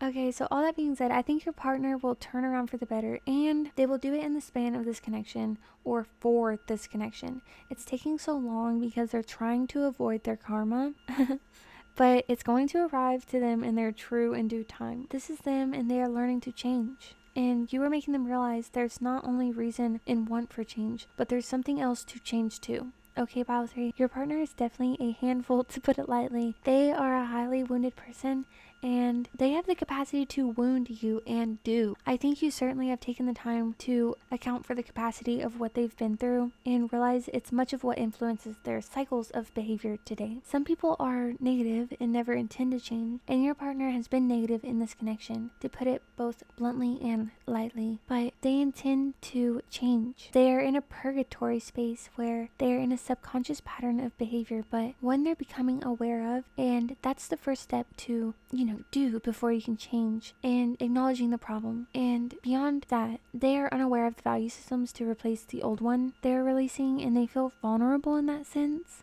I feel they're clinging to you in that regard, and I heard avenue, like they're following your lead down this value system street, and they want to in their gut because these subconscious patterns judge them still in these new streets. This is their trauma still haunting them. I feel like they're doing their best, and despite actions, the least of which I would consider innocent, there is an innocence within them that you spotted, preserved, and you protect with nurturing. But it's like you're protecting a plant that spews acid on you. You have a mixture of hope and fear of the unknown when it comes to this connection. So let's just jump into our next and final question in the reading. Will this relationship be successful? So we get the Hanged Man. I think you need to consider a couple of things, Pile 3. Let's break them down, and then we'll jump into the note that I took while channeling for your reading, and afterwards we'll go over the symbology behind your charm. So I think you need to ask yourself this. A, are you able to forgive? In Pile 3, you're in a stage where the success and longevity of your relationship needs close to what I would consider monitoring, for lack of a better word. But I guess a different way I could put it is like keeping an awareness in a nearly active sense. Consider this point especially when asking yourself, B, is this person improving? One thing will need to take place for you in this connection, and that is keeping a watchful eye on your partner, not in an invasive way, but in the sense of instead just not hounding them, but watch for change. At this point, I believe what needs to change has been made clear, and they understand as well, and you guys are on the same page. You will need to remember though, this is change for them as well. So given you are forgiving them and they are making an effort to improve their ways, and you want to make this work, give them silence and space on the matter, because now they're shedding. And in the circumstance that all we've just said in this point is true, imagine if you were in their shoes, hypothetically, and for the purposes of greater and deeper understanding here, just to have compassion. Imagine you made the mistake they did in this connection, and you have the meaning and the weight of the love it holds. Would you want silence and space to shed, undisturbed and untouched, so you can transform in peace with a chance to be with the one you want after? Or do you want to be shamed? The assignment in this connection at the moment isn't identifying the problem, because that's already been done. It's giving it the space it needs to air out if it's going to. And that's where this connection is at the moment, in a place where you need to have faith with someone who's betrayed you. But if you've forgiven them, and you truly need to, in the case that you tell yourself you have, and they are improving, then you can do that and give them the space. But if you find after all of this that you can't extend them the faith because the betrayal was too much, or they can't make the change, then you need to cut ties for the sake of the both of you. And when you end this cycle, either path, whether it ends in you two together or not, and let's pray love and light fills every crevice of this union, I'm telling you, Pile 3, it will raise the vibration of the earth. It's that significant. So if you're feeling weighed down by all of this, it's because it's heavy. You carry the weight of the world on your shoulders, Pile 3. For the time being though, if you can forgive, and they can put forth an effort, space, and silence, there is a hermit element to this journey for your partner, so they may have a lot of moments of introspection and being quote-unquote checked out. Just use discernment in your feelings. Some of the pain in this connection is just the inherent happenings of the process and not your partner. Have patience and compassion. You will get what you give. I believe your spread signifies that having mercy is relevant to you, Pile 3, and of great importance. And that is to say, I think it would be in your best benefit to consider showing compassion or forgiveness towards the person whom it is within your power to punish. And I heard the word clemency. It's almost like this person should be put in a spiritual or metaphorical, if not literal, jail for their crimes against you because they were so bad, and you're in the position to show them mercy. You have free will to choose the fate of your relationship, of course. Ultimately, the success of this relationship is dependent on the release of old patterns that no longer serve the connection. This connection is ready for a new level of consciousness. So, getting into your channeling notes, pile 3, I think you have someone who absolutely worships you. They want to offer you everything they have, and they have a lot to offer. They seem to have somewhat of a dark past, or parts that are dark, or has had moments of darkness, huge emotional wounds, but they built resource through all of this, and no matter how many people they have had around them at any given time, they were really doing it all alone. They see you as this cute thing to take care of and to be gentle with, but they know you can handle yourself on your own. Though they kind of watch you like, oh, look at them go. It's really endearing and deeply loving. Parallel to this, they also view you as something that's very, I don't know how else to say it, but fertile. I think both metaphorically and not. But they just see you as so special and unique. I don't think you look at yourself though through all these lenses. You don't see all the ways in which they love you, but you certainly feel their love. I think for you, pile 3, you never quantified your own value or worth. You just know you want to be treated with fairness and respect, love, and have fun. And if these are achievable qualities within the relationship, that's worthy of ceremonious victory for you. Something that's coming to me about this union is you need to ask yourself if this connection is stopping you shy of or fully from going on your self-intended direction that should be maintained whether or not you have a connection. For example, and this is an extravagant example, but for example, if you're a giant A-list known globally celebrity and that was your purpose to reach people around the world, you don't have to choose between your path, having fame and celebrity status, and having love. I also channeled the song Lucy in the Sky with Diamonds. This might be someone you experiment with in this connection. I think there was an in-depth musical education in this relationship as well. Someone showing another their music and the other absorbing all of it. For some of you, self-worth is a journey you go on during this relationship. I think that your partner wants success, yes, but they also view this success within this relationship as something of a victory for them alone. Of the materials they have acquired thus far, they might be a bit smug, but again, they acquired them all alone. It's a shallow emotion of theirs, though one they hold strongly. It's not them at their core, though. It's something they could shed. They've accomplished much and have much to be proud of, but they seem to stay in survival mode, no matter the amount of nurturing. Of their energy, I'm getting the image of a child raised by wolves that never really accepted the child into their clique. And the image I'm getting is of the wolves violently gnawing and thrashing at the child. I think your person, they never had a home before you, that is, and you are that for them in this connection. But I'm getting that you have moments of letting the higher self and spirit take lead in this connection because they are feral. I'm hearing it's like you let this wolf in your home and it lets you pet him and it even sleeps in your bed and you guys are very close and they're playful towards you, but if you reach your hand towards his kibble while he's eating, he'll growl, and not every time can he hold back the bite. So I feel like you've gotten close to wounds of your partners before, too close for their comfort, and it's hurt you. But you've realized their nature, their humanity through these moments. I think these moments have matured the both of you in this connection. I think your partner struggles with emotions and rather not looked at or just process them, so they've avoided them really until you, but you make them face things. They're doing their genuine best. You, on the other hand, come from a higher emotional mind and have greater awareness in that realm. And so you'll need to extend those gifts of yours to your partner if you intend to give them space to do their thing, if they're going to, remembering that we all have free will. I sense your partner's yin energies, though, are unbalanced or have been. The energies that bring the two of you together are mysterious in nature, and it's a force of which neither of you quite understand, but you've always recognized, and your partner is just now warming up. There might be a taboo element to your relationship as well. I just heard blackjack, so someone might play poker here or gamble, be a risk taker, or this relationship might feel like a gamble even though the both of you see nothing but stars when you think about the future. They see you as a mysterious thing.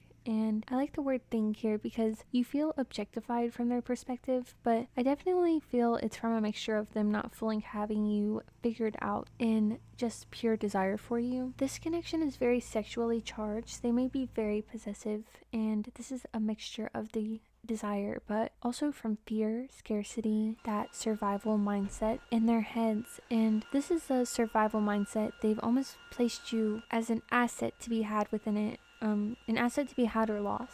You feel essential to them in that way, and they fear losing you. it feels similar to how you might worry about not having enough resource for survival. They feel like they couldn't live without you. When it comes to your partner, though, the spread indicates secrets up their sleeves, though I don't know the cause or intention. I think there are two levels of commitment here, or at one point there was. You being more committed to them, and I think it's because they struggle to visualize the future. And you have an innate wisdom in doing this. I feel like you just keep providing a nurturing space, a place of safe haven, and I heard Eden and heaven, and hoping that it's what they need to just keep coming to you. Like feeding a feral cat, one you worry about often if it will always return. And let me stop there because our candle has set aflame like the petals I've just noticed. So let me extinguish this craziness and we'll come back to this.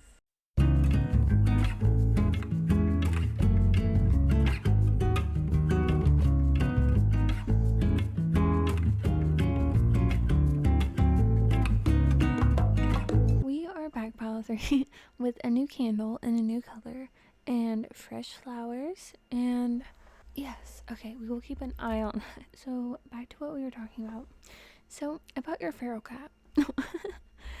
So about your partner, you worry about, it's like hypothetically, it's, I don't, I mean, maybe not hypothetically, but about this hypothetical feral cat, it's like, you know, if you're feeding this feral cat, you worry about, like, is it gonna come back, is it not gonna come back, is it okay when it's away? I feel you sort of prepared yourself for a day when it won't work out in case it doesn't, but you only do this in an attempt to prevent heartbreak. But I think this person has already broken your heart, so you know that should this happen, you actually would be devastated. None of those attempts having lessened the blow. Let's hope that never happens for you. At the moment though, I feel an energy of strife, and coming back to the two of you being in different terms while in the same relationship, you are coming to an understanding that the foundations of the strife in all its tendrils, and your partner feels rather out of the loop. But I think rather they are still in their survival mode, and their process is by choice more alone and a tad slower. But they're making the trek towards you, following your footsteps, and willingly. It's like the student leading the teacher, showing the professor the way forward. What was hidden in this connection was the maintenance. I believe you didn't foretell that. This relationship has great potential though, like tremendous potential. But to reach this, it will need to be a connection that uses wisdom, discernment, and patience. Because there will be trials, but something about this connection feels prophetic. So I feel either of you could trigger growth in the other that allows you to step into an even greater version of yourselves. That could happen for one or both of you. But this connection has the potential to activate or awaken your throat chakra. This connection also has the potential to spur a Kundalini awakening within you. What pulls this connection apart wants to go hidden, and that's the wounds that have already been made. You know, the backstabbing, the juggling of priorities, mysteriousness, and intentional illusions. I think this is an ongoing problem and one you keep your eye on. The Eye of Horus might be significant to you as far as symbology goes, and maybe something you've quote-unquote seen, metaphorically maybe, or not, has wounded you, something that forced you to move away from the feeling of being whole. You are being protected right now and guided purposefully through these times, and this is related to the moon, your moon space, and might be a cycle of some sort, an awakening of something eternal and inevitable within you. And the protective powers of this symbol, the Eye of Horus, come from deflecting malevolent forces. So moon rituals may be something of benefit to you or something you're naturally attuned to. You may want to study the art of deflection, pile 3. Like a warrior in a school training your mind and sharpening your blade for battle should it come to you. Moving into your charms, we have the anchor enclosed in a rope circle, the sun symbol, and the Star of David. So as far as the symbology goes on these charms that we pulled for you, the anchor enclosed in the rope circle, as far as symbolism that's relevant as far as I can see, is this deals with allegiance, emotions allowing you to feel grounded. When it comes to the sun charm, we are discussing topics and themes of life and survival, a natural force of nature, divinity, a measure of time and place, aided navigation, in other words, a protected journey. And when it comes to the Star of David, we have two perfect triangles folding into one another. So element-wise, this discusses fire and water. And I'm getting a message of, for you, Pile 3, spirituality as a salve. So this concludes your reading for this topic today, Pile 3. If you found this content meaningful or enjoyable, don't forget to like and subscribe, and remember to share with anyone you believe might feel the same. If you were called to another pile, I'll find you there now. Otherwise, I hope to see you in our next one. Bye. Hello, Pile 4, and welcome to your reading. If you chose the blue Howlite and green Adventurine star crystals, then you are in the right place. There's much to cover, so let's get started. Beginning with your gem channeling, I was getting the image of algae bloom in vacation cities, and the movie Finding Nemo, and ocean currents, the ebb and flow, come and go of emotions, school of fish, so community, being in awe of life and respecting it, having unconditional love, going with the flow, the need to feel love and acceptance, forgiveness, specifically mastering the forgiveness of others, the need to be a part of something larger, a journey towards self-realization, sea turtle eggs, longevity, and fertile creations. So I also had the images of handmade jewelry, lace details on clothing, veil, virtue, marriage material, surfboard, riding waves, the belief that trees have souls or something to say, infinity as well as impermanence. The number 8, lotus flower, alchemy, all 4 elements, luck, transcendence, yoga, and spiritual journey or spiritual elevation. Also can say of this energy here, Pile 4, it's a very beautiful relationship. It's what I heard, easy, breezy, natural. I heard the song Easy Like Sunday Morning by the Commodores, and I got that the both of you are so in love that you feel like you're levitating and your partner views you like your magic. When it comes to how they feel about you, Pile 4, your person thinks you are the full embodiment of the divine feminine. They fantasize about creating a family with you, that you make the perfect partner, the perfect parent, that you make the most perfect home. They think about how nurturing you are. They think about how your beauty, it leaves touches of itself everywhere you go. And I'm getting the image of Tinkerbell and pixie dust. I heard Mother Nature. They see you as an embodiment of Mother Nature. They see you as if you're a work of art, beautiful, and every line an intentional act of the divine. They see you as very loving and your presence as very healing, and you're someone who will always grow, someone who is worthy of holding status, and if you don't already have some sort of social standing, they think that you will. They think you have a good sense of fashion and good taste. It's probably very different from theirs, and they appreciate how original it is. They may think you're lucky in money and that you lead a very pleasurable life, one that luxuriates in sensual comforts, things that feel, taste, look, smell, sound nice to the senses. They take inspiration from you when it comes to self-care and pampering practices. They find you to be very charming, not just to them but to others as well, and magnetic. They think you hold potential for fame even, or your charm and magnetism reminds them of a famous person. It has a star quality to it. You inspire them to be creative. You're without a doubt their muse, and you teach them how to love and to appreciate things you have. You give them meaning to life, and they find you to be compassionate, empathetic, intuitive, creative, sensual, receptive, very emotionally intelligent, that you've mastered the self, yourself, that you're comfortable being vulnerable, and they find you to be very cooperative. They find you to be a force of nature as well, that you're like the moon or the stars. They equate you to being an in-the-flesh goddess. They think that you're very pure, very innocent, void of negativity and impure emotions, and they find your heart and mind to be very open. Something about you, your scent, maybe metaphorically, but I feel literally it's supreme to them. They think you are something to make a mold of so that others can copy your ways. They find you to be highly influential, or you have the potential to be. They think you're very graceful and sweet, and you're like a dessert they want to savor all alone, but they would happily tell everyone else how delicious it is. Though I feel they want to keep you all to themselves. They would love to parade you around though, like the whole world as an audience.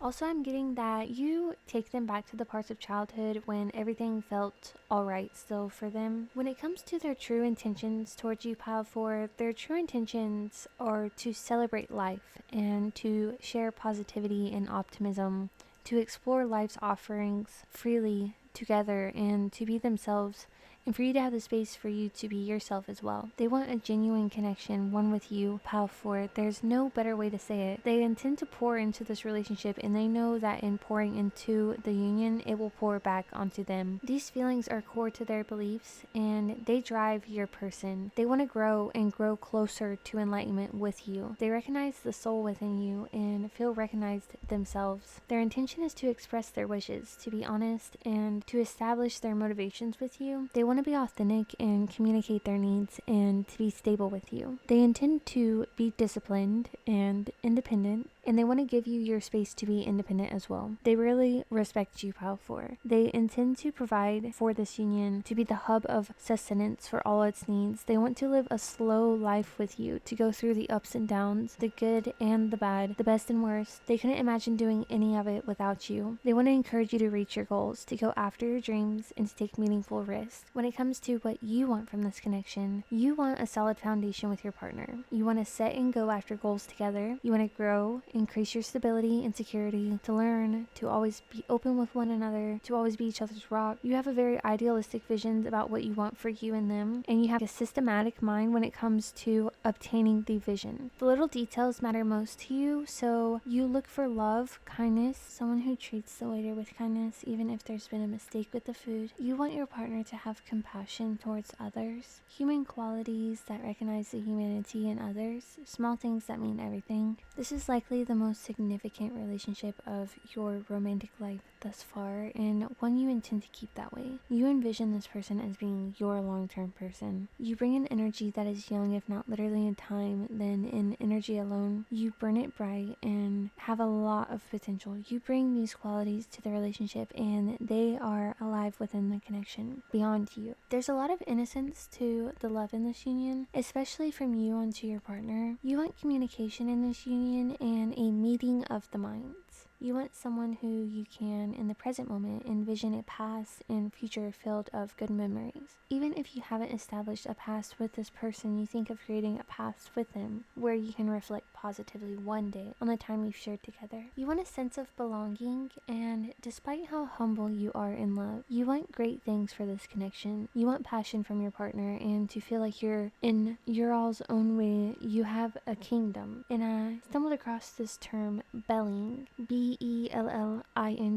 and felt it relevant to the energy here. And it's when you bang pans together to celebrate a newly married couple. And what I sense is that you are a highly passionate person yourself, and you have a lot of playful energy that you bring to the connection, and you wish for it in return. You're someone who feels like you have it all, the whole universe. If you just have their love, you don't need them to buy you flowers or jewelry. Not that there's anything wrong with it, because if they were, you would really enjoy it and find it very meaningful as well. But I sense that you don't ask for these things, and you might even say around holidays or special occasions, don't get me anything, and you mean it. All you want is to be one with your person, to be whole with them, each of you bringing your unique energy to the union that combines at its core. You also want to build your life from the bottom up with this person. You're more than willing. You're committed to going through the hardships of life with them. I think you could face the worst of circumstances and still be able to find happiness so long as you have them. It's like you want happiness and for this relationship to be successful, but really it's all in the name of being able to be in love with them. When it comes to making the relationship successful or how you plan to do so, you're very practical and analytical. So it's like a machine where if you put this in, you get this out, and you think facing adversity with your partner is what will strengthen the union. And it's like you want to keep busting through the levels with them, and at every level there's a new ceiling to break through, so new challenges. And in that way, at least, though not the only way, it feels like you two will always be starting anew or facing challenge, but really in the background the entire time. You're acquiring comfort and material and security. Everything. I mean, you're acquiring it all. It takes a certain level of sacrifice to continuously expand in such a way, and I think you want a commitment to that expansion in this union. It's one angle from which you find communication to be so important. It's beyond just expressing yourselves. It's critical to you, to your all's ability to move through the world how you envision. You're very astute, very observant, and knowledgeable, and wise because of it. And you bring this to the connection. You may be the one in your connection with a more healed heart, and you're helping to heal them. And I channeled Joe Dirt. I feel like this connection is all in terms of commitment, all out in terms of people might call each of your individual styles out there, and when they come together in your union, you guys come up with some pretty unique solutions and ideas to live by. You guys are very progressive, caring, and humanitarian, and environment focused, and quite rebellious actually. But it's of a love and light nature. You guys rebel to raise the vibration of yourselves, others, and the world, but you each are both rebellious and unique, and I sense you feel very fulfilled by this, the two of you being rather revolutionary together in your own way. I very much get the sense the sort of energy that would sleep in a tree for days, weeks, however long, so that the tree wouldn't be unjustly removed. You protect life and innocence and existence. You're incredibly loving and caring, and you bring this to your connection. In terms of what they want pile for, they want to avoid a decision of some sort. I feel it may deal with facing a fear, having to make a choice, being at a crossroads, feeling you have to make a compromise, blocking one's own emotions about the matter, so they may feel one way and their mind is pulling them another way. I feel your partner's heart is fully committed to you. They know they are in love with you and that this is special, but their egoic mind makes them doubt this heart-driven connection, even though it's backed up by their gut. Their own intuition and heart guides them towards you. Their mind makes them insecure about the connection. It's something to do with scales and balancing, so like weighing the choices and considering all things. They're being pushed to bring more balance and peace into their life. Any distance created by this process of their mind pulling them away to insecure places isn't personal to you. We are back 2 days later, I think, and it's 7 a.m. for me. We are getting the worm. But let's just pick up where we left off. So right now, your person is being pushed to bring more balance and peace into their life. Any distance that's been created by this process of their mind pulling them away to insecure places, it isn't personal to you. So you've done nothing to them for them to engage in this behavior. I sense they're also a logical person, and it almost feels like they're just making sure the equation is correct. If all these gears go here and these ones here, will this make this operate like intended? So they're going over everything, and it seems like hesitation created by hypotheticals that have no real relevance to your all's relationship. Ultimately, though, it'll be their intuition that guides them to you. Their third eye will help find mental clarity, and they will confidently make their decision to commit to this union. This is a bit of a side note, but I sense that the two of you really connect and communicate spiritually. So there's like some telepathy present between you. They love you so much.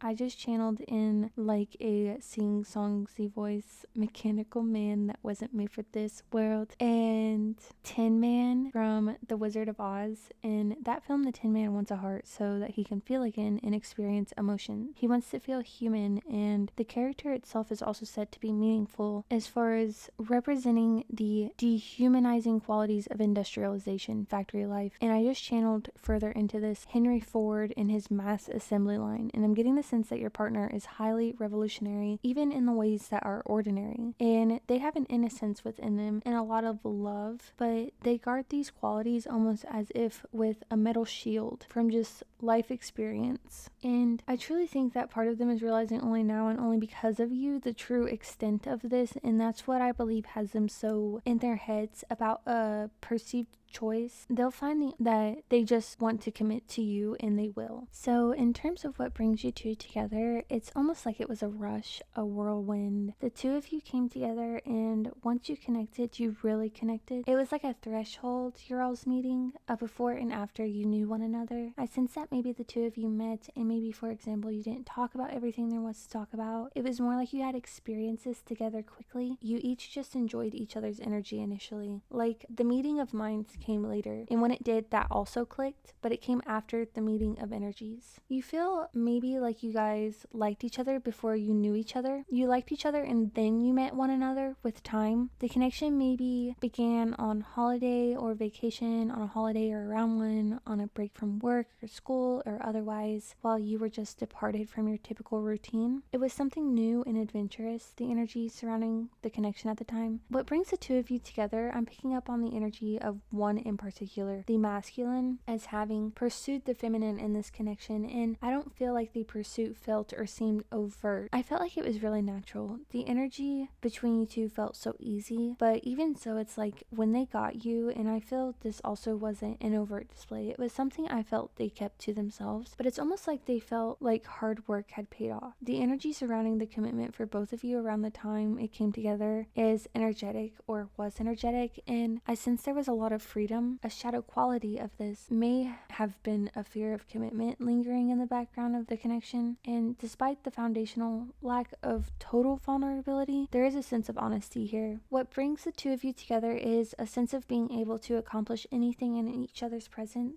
There was a strong energy here of learning in the minds, expanding the mind, and being curious that surrounded the start of this connection. When you and your person met, Pal 4, you may have felt really calm in their presence. I think when you connected with your partner, you felt like even if you hadn't made it conscious yet, but you were feeling it, that you were experiencing a greater sense of personal power in them too, because of you. You may also feel like they improved your self-esteem, and even if they haven't said it, they feel you have for them too. It's a mutual improvement. The main condition of the energy I'm reading, though, is action, speed, movement, rushing. The meeting of you two was quick. I think that both of you in your own lives are successful, are people who are recognized for the quality of what you have to offer. You've likely been awarded, received praise in some form, and have people who wish you well on a journey they know you're on. Well, they know you're on it because they witness it for themselves. That each of you hold a spotlight of your own and have supporters in your own ways. But I sense that before the two of you came together, and this still happens now, but you're affected differently by it, but I sense that this has been a path that's made either of you feel isolated in life, the path of being a successful individual. So when the two of you came together, there was an understanding on that level. Recognition, and beyond that, an acknowledgement finally from someone else other than you about the isolation of success, the pains and sacrifices of success. This may have not been verbalized at the time, though, maybe not so explicitly. Perhaps it was more of an energy, and when you two came together with this person, you felt understood on that level. You recognized their success and them yours, but it meant something different to the each of you. Rather than how someone supporting you might just look at the end and say that's success, the each of you saw in the other what was behind the curtain, the journey to the end, and thought it was what you endured getting to the end that made you successful, not just the end. So there was a newfound sense of totality to the recognition that you felt you were getting when you met each other. There's an element of pressure to the beginning of this relationship, but both of you handled it well, and together, both of you sharing an early sense of loyalty to one another. There's also a sense of adventure here in the beginning of the relationship, and a leader-follower quality, or like follow me, follow my lead sort of energy. There's a lot of expansion here, like energetically and literally. It's like when the two of you came together, the energy combined and expanded. There's a lot of love, unconditional love, and goodwill that drew the two of you together. A shared sense of humor brought the two of you together as well. This union inspires you each to dream of what's possible, to have faith in, to want to be a better version of yourselves. The beginning of this relationship is marked by balance, empathy, and a sense of belonging and trust, as well as feeling guided almost as if by a divine compass to one another. There is a shared sense of peace when you met, and it told the both of you this connection was both natural and good for you. Words probably fall short for the two of you on doing well explaining the meaningfulness of this connection. Additionally, this connection was brought together on the foundation that there is healing, care, well-intentioned advice, and just knowledge to share and exchange in general, seeing beyond the surface, seeing things in people as they are for what they are, and loving what you find. Having a good friend in one another, a mature and stable person, someone you can rest your heart, mind, and body with. That each of you care about emotions and, well, in particular, the emotions of the other, which you can feel very deeply. Generous is how I would describe the two of you towards one another. And something else I pick up on too is an energy of inspiration. The two of you may have felt inspired by one another when you came together, and you may have felt more charged than you did before. I also picked up on recreational experimentation of substances is something that you two potentially connected over in the beginning. A spiritual level connection is what pulls you two together, one marked by high levels of emotional intelligence offered to one another by high vibrational beings. The beginnings of this connection feel very playful. Getting into what pulls this connection apart, it's been impulsive actions, solo adventures, third-party sexual encounters based in lust and desire, an energy of competition, challenge, sport, acting alone or in the spirit of self, acting from a guarded heart, acting on self-interest, acting without consideration of consequence, and I heard throwing caution to the wind, and anger makes itself present in this connection as well. I'm getting this energy more for one than both, but the presence of an unbalanced heart chakra and the disbelief of how one is capable of being loved. The self. It's a self-reflection, and this union maybe began in an unbalanced heart space with one being underactive and the other being overactive. I think the one who feels that they are incapable of being loved has the underactive heart chakra, but this under and overactive heart chakra, they essentially meet in the middle, and it was more like the overactive counterpart meeting the underactive counterpart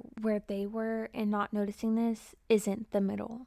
But knowing they needed love and healing, and you did see that, but you also sensed their strength, so maybe you didn't realize then that they were lacking a self-love at their core. That being said, the heart chakra is also named Anahata. I believe it's pronounced that way, but I'm not really sure. I've never heard it pronounced. And in the language it originates from, it means unhurt, unstruck, unbeaten. And I sense the purpose of this connection is partly to heal the heart and to balance the heart chakra. That would be for both of you here, because again, one is under, one is overactive. This connection is constructed of two opposing energies in that way, and the goal is to integrate the two. The goal being for cooperation to create a new synergy within the union. You two are great as individuals and even better together. There's an element of time here and cycles that are meant to be opportunities for greater peace and harmony for the both of you. When it comes to the energy around the relationship, there's a hefty element now, at least, of commitment and traditional values when it comes to love and relationship structures. And it's interesting because I think that either of you are really free as individuals, and so there is an element of almost not labeling what this was for you, knowing what it felt like, and that alone being all you need. But it became a thing of its own, the love between you two, and it does require attention. I think the two of you realized, maybe on your own schedules, but that the progression is in the same direction, even if one counterpart is slower to arrive. And anyways, I think you each realize that if you committed solely to this freedom mindset, even in matters of the heart, that there's potential now for it to harm you or hold you back. The both of you are trying to ascend, and you can't do that on shoddy, wobbly, sky-high scaffolding. That's if you built upwards in an unbalanced heart space. And if you continue committed solely to freedom, you would expand, sure, but only along the ground and in a restricted way. It would block the both of you in your lives from building up. But healing this heart space and being able to show commitment to one another,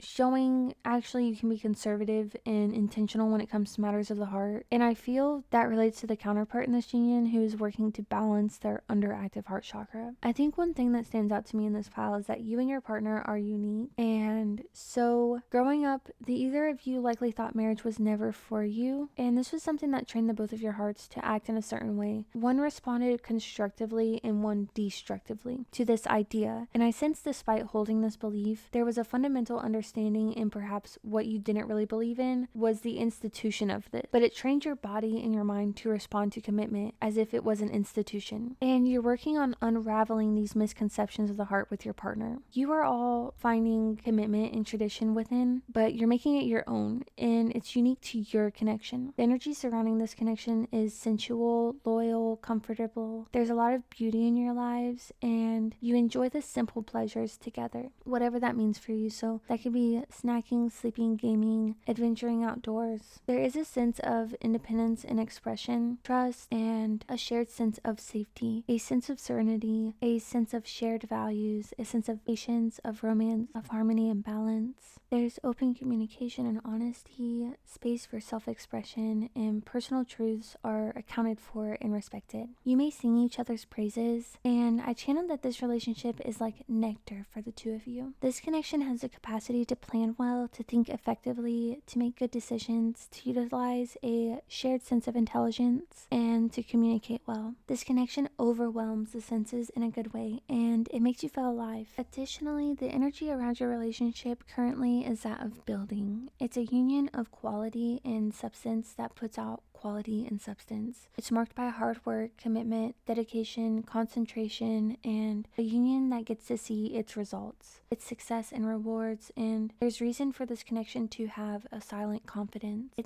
very much is a power couple. This union is sure to manifest its desires. The energy is analytical and meticulous. The energy surrounding your sense of self and perception of the world for both of you is expanding currently. The energy around the union is also currently bringing the both of you closer to your core selves. This connection may be shedding light on both innate gifts and blind spots for the both of you. The energy is intentional and honest, and there is action and transformation. Patience makes itself known in your union. Pile 4. What's hidden from this connection is untapped potential, future success, breakthroughs, revelations. Success is a destiny and strategy, and analysis, logic, and fairness will be used to seize it. Clear thinking, clarity of mind, heart, and spirit has been bestowed on this union like a gift from the divine. It's the metaphorical sword that will allow you, or I guess swords, that will allow you and your partner to stake your successes in life as individuals and as a union. For some of you, I was picking up on this energy of you two teaching others lessons learned in love, or value systems of love, teaching others in the capacity of hundreds, thousands, more even, teaching others how to love. There's a very dreamy quality to this connection. I picked up on that throughout the reading several times. I kept specifically getting the image of seaweed or kelp and a trident. Or what's hidden in this connection from you all is how deeply you affect others. You may have an inkling, but the truth is your union for others is very cleansing and purifying to the spirit. In the presence of you all, people feel they have the strength to heal. Your union makes people think of what's possible, and I heard dream couple and vision board.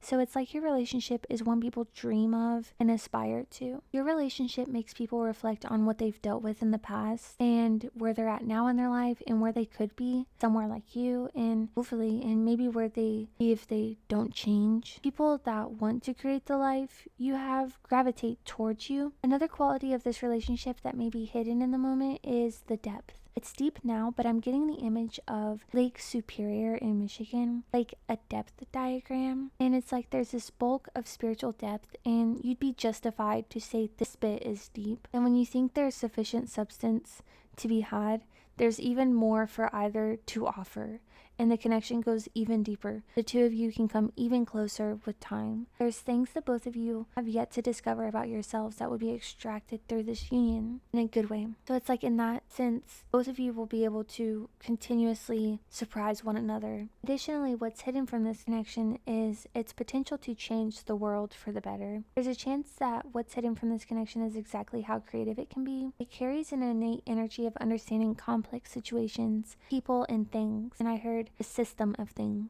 This connection has the potential to be revolutionary, bringing change to the world in an original way. What's hidden in this connection is how spiritual it is. I think there's an element of that now, but it will only deepen with time. This connection will be restorative on a soul level. The answer to whether or not this relationship will be successful is a resounding yes. There's passion and potential here. This union was born to be in the spotlight and is marked by great levels of loyalty, honesty, bravery, and adventure. It's a connection that will always be creative, unafraid, playful, and one that always shares a lot of laughs. Your partnership will always be marked by high energy. In reading for you, Pile 4, I channeled that doing breathing exercises with your partner may be beneficial to connecting your separate biologies on a deeper shared spiritual level. The two of you will always act as the muse for the other, and you have the potential to be the muse for millions more through a shared creative endeavor. It has to do with healing others' heart spaces, teaching them how to love, or revealing the system behind healing a heart, or having love for self and others.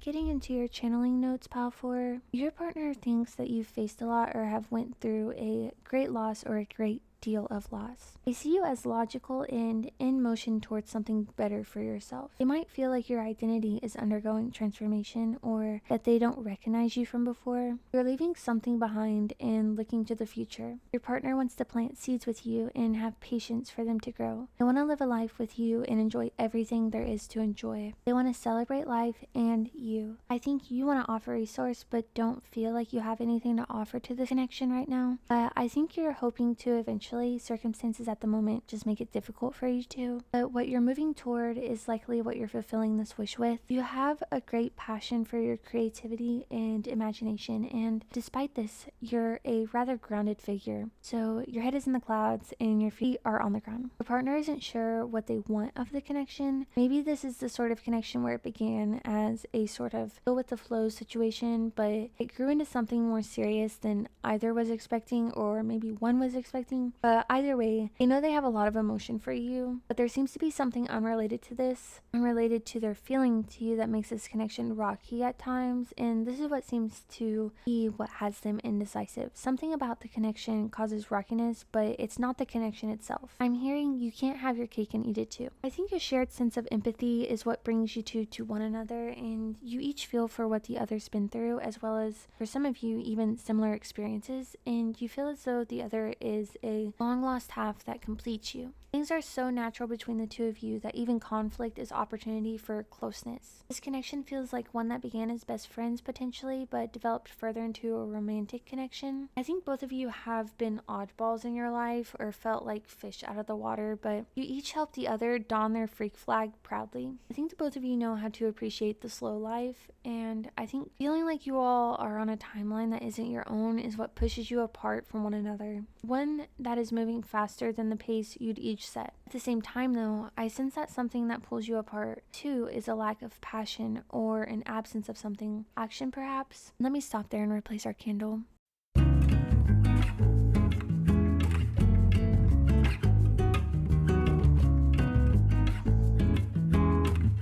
Like, maybe you want to live slow, but your partner is moving too slow, so slow that even slow living isn't manifesting how you'd like it to. And the connection though in general, the lack of passion and action causes distance. What's hidden from this connection is that it's destined to be a great one. I'm getting the image of a trident and seaweed again. The energy around this connection is innocent and genuine, meaningful, and of service. The energy of your love, Pile 4, is positive for marriage, not to mention your all's willingness to do the work it takes, knowing what you're building and wanting to. The overall energy of this connection is ambitious to be in love and build with one another. In terms of whether or not this connection will be successful, I think you all are the beginning of a family. Moving into your charms, we have the purple right-facing crescent moon and its associations, so that would be changing seasons, letting go, creation, creativity, new beginnings, a beacon of hope in dark times, a reminder of the power of your own intuition. About these things, you may feel a sense of nobility, a sense of power, a sense of ambition,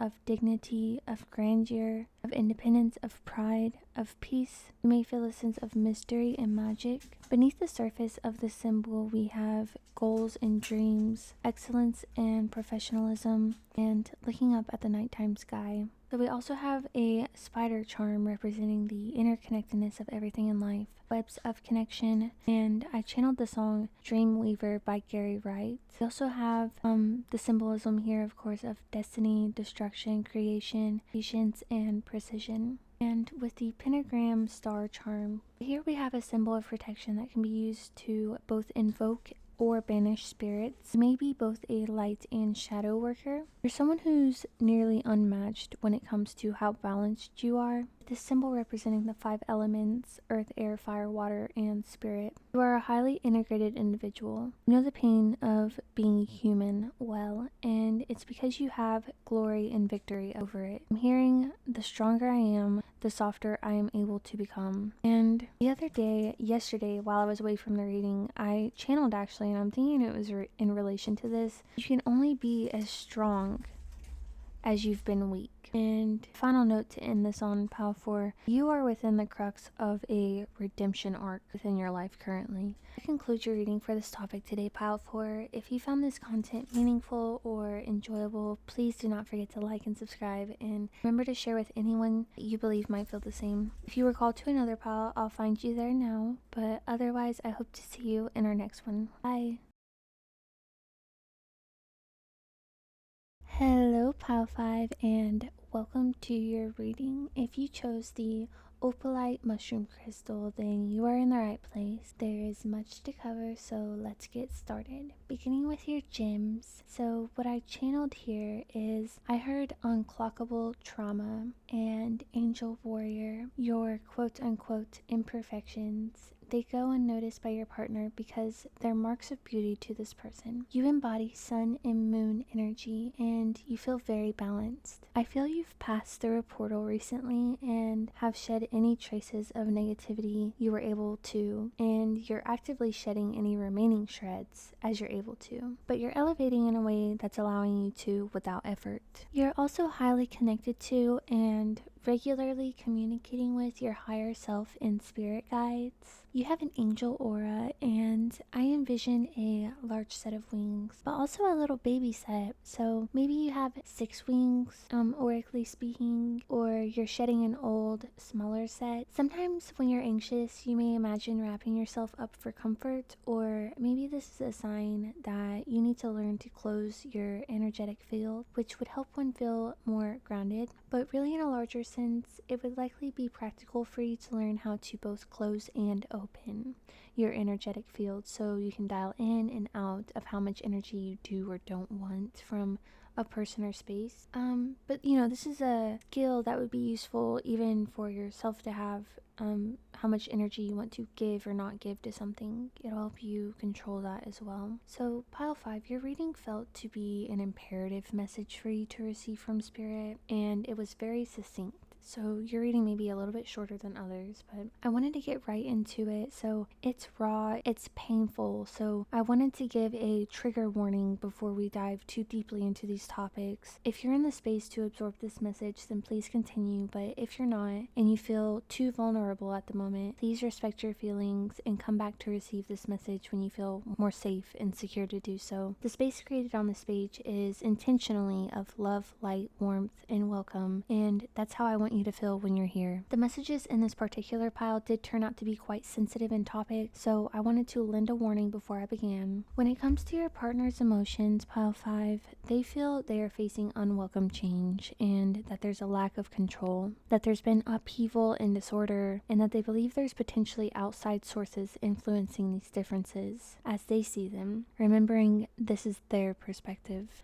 Outside sources may even be something new you've picked up recently, so this could be a new interest or hobby. It doesn't have to be a person, but it can be. Your partner feels you lack focus, that you're too optimistic, and that you have too lofty of dreams. They feel you have a poor sense of personal power and self-esteem. They view you as someone who is stuck and unwhole, as someone who is unbalanced. They see you as someone who is meat, someone who would take the plate that's handed to them without a word. I don't know why I said it that way or if that's a saying, but what I'm trying to get at is how they feel you would take whatever life gives to you and you would do it without fight, as if you're a doormat and you wouldn't have any qualms or take issue with anything. Your partner really lacks awareness of others and of the self and empathy, and they're senselessly cruel to you because of it. I have a sense that they know very well that the unwelcome change is you realizing beyond your love and what the true nature of this relationship is. And the true nature calls for change to be made for the better so that the connection is nurturing to all. When it comes to their true intentions towards you, Pile 5, their intentions are to remain in the relationship despite how unhealthy it is. But I sense the unhealthy aspect in this union is placed almost exclusively on you, and your partner receives nothing but love. So of course they would intend to remain within it. They have a fear of moving on and refuse to let you go, Pile 5. They are clinging to you. There's an energy here of knowing the truth but refusing to accept it. There's also an energy here of your partner attaching to an idealized, unrealistic world. They may be dealing with self-pity, struggling to make a decision, and feeling like their dreams didn't come true but not wanting to face the disillusionment. They may be experiencing a lot of frustration towards you at the moment, and I just, in general, feel that they feel they're being rejected. Your person may not be meeting their own goals at this moment. They may have a more pessimistic tendencies than usual, overcommitting themselves to their responsibilities elsewhere to distract themselves, and dealing with general challenges in life. They may lack a solid sense of self-worth in this moment, feeling insecure, and they might be dealing with procrastination. Maybe they're a bit overcritical at the moment, stubborn, controlling, quick to anger, and they may feel like a victim or have victim mentality. They may feel needy, lost, and that they lack courage. So in terms of what you want from the connection, Pile 5, you want to feel like you're not sacrificing yourself anymore to survive this connection. You want to feel nurtured, you want empathy, and to feel like you can dream again. This connection feels destructive to you, and you want that to end. I think this experience at some point or points was so painful for you that it brought you closer to spirit. It became and has been since a spiritual experience. And I got the message of you needing to know universal truths or have universal truths exposed to you, universal truths of the self. And one that stood out to me in connection to this reading was we all have the capacity to change and adapt. Maybe there's a message about autonomy in there. And there are more universal truths than one, and there's more than one that I think that you would find resonates with you, and it'd be worth looking into more in your own time. But you want to realize the ways in which you were naive, what addictions stagnate your ascension, and which perceptions, if any, of yours are false, because you want to rid yourself of them. You want to overcome deception, deceit, trickery, fantasy, and guilt. You want to be washed clean of any illusions that you may have not realized before but are now, and that you live with. You want to trust your intuition more and are strengthening and trusting your connection to it. You want the space to be logical, reasonable, to feel safe and included, to feel that you can have trust, and you want genuine, unconditional warmth and connection from others. You want to get what you give, and I'm actually getting for your pile the golden rule: treat others how you want to be treated. I think this is something you live by, Pile 5. You want to feel like you have a place to rest your being, rest your heart and mind, your body and soul. Currently you feel too cautious for comfort. You want to feel like there isn't anyone around with premeditated malice, of course, because at the moment you do feel that way, and you can't rest because of it. You want harmony and fairness, and you want it in romance without having to commit to people-pleasing behaviors and prioritizing others over yourself. You want freedom and independence. You want to see things for what they are. There's an energy, and it may be your partner or just the energy surrounding the union, but of truth being blocked. Pulling some cards for clarity though, we get Two of Cups reversed and Wheel of Fortune reversed, which showed itself earlier. So heavy confirmation on this message. The energy is external to you, so it doesn't come from you, and then it isn't of the union. It is of inequality though, this energy, and the presence of an unhappy couple makes itself aware in the symbolism of your reading, Pile 5. I believe the truth being blocked is being done by your partner because of the unwanted change. Your reading indicates though that the two of you are incompatible. You want to face this, but your partner does not. This is a random interjection, but I almost feel like part of your push towards spiritualism in this connection, outside of the pains and instances of trauma, and I'm getting another interjection now that you may have dealt with CPTSD. That may be something you need to have put into words by spirit, or otherwise is a confirmation that this message is the one for you. But back to the original download, part of the push towards spirit for you may have been because you felt detached from your own oneness. Your sense of self is inherently very intertwined with spirit, and so when you lost a sense of self through this connection, you also became detached from spirit, and you recognize and want to heal this. You don't want to be in denial, and you don't want to run. You don't want to turn away from anything you know is ahead of you either. You're excited and eager and scared and unknowing of what's to come. You're very innocent in that way, so remember to be gentle on yourself.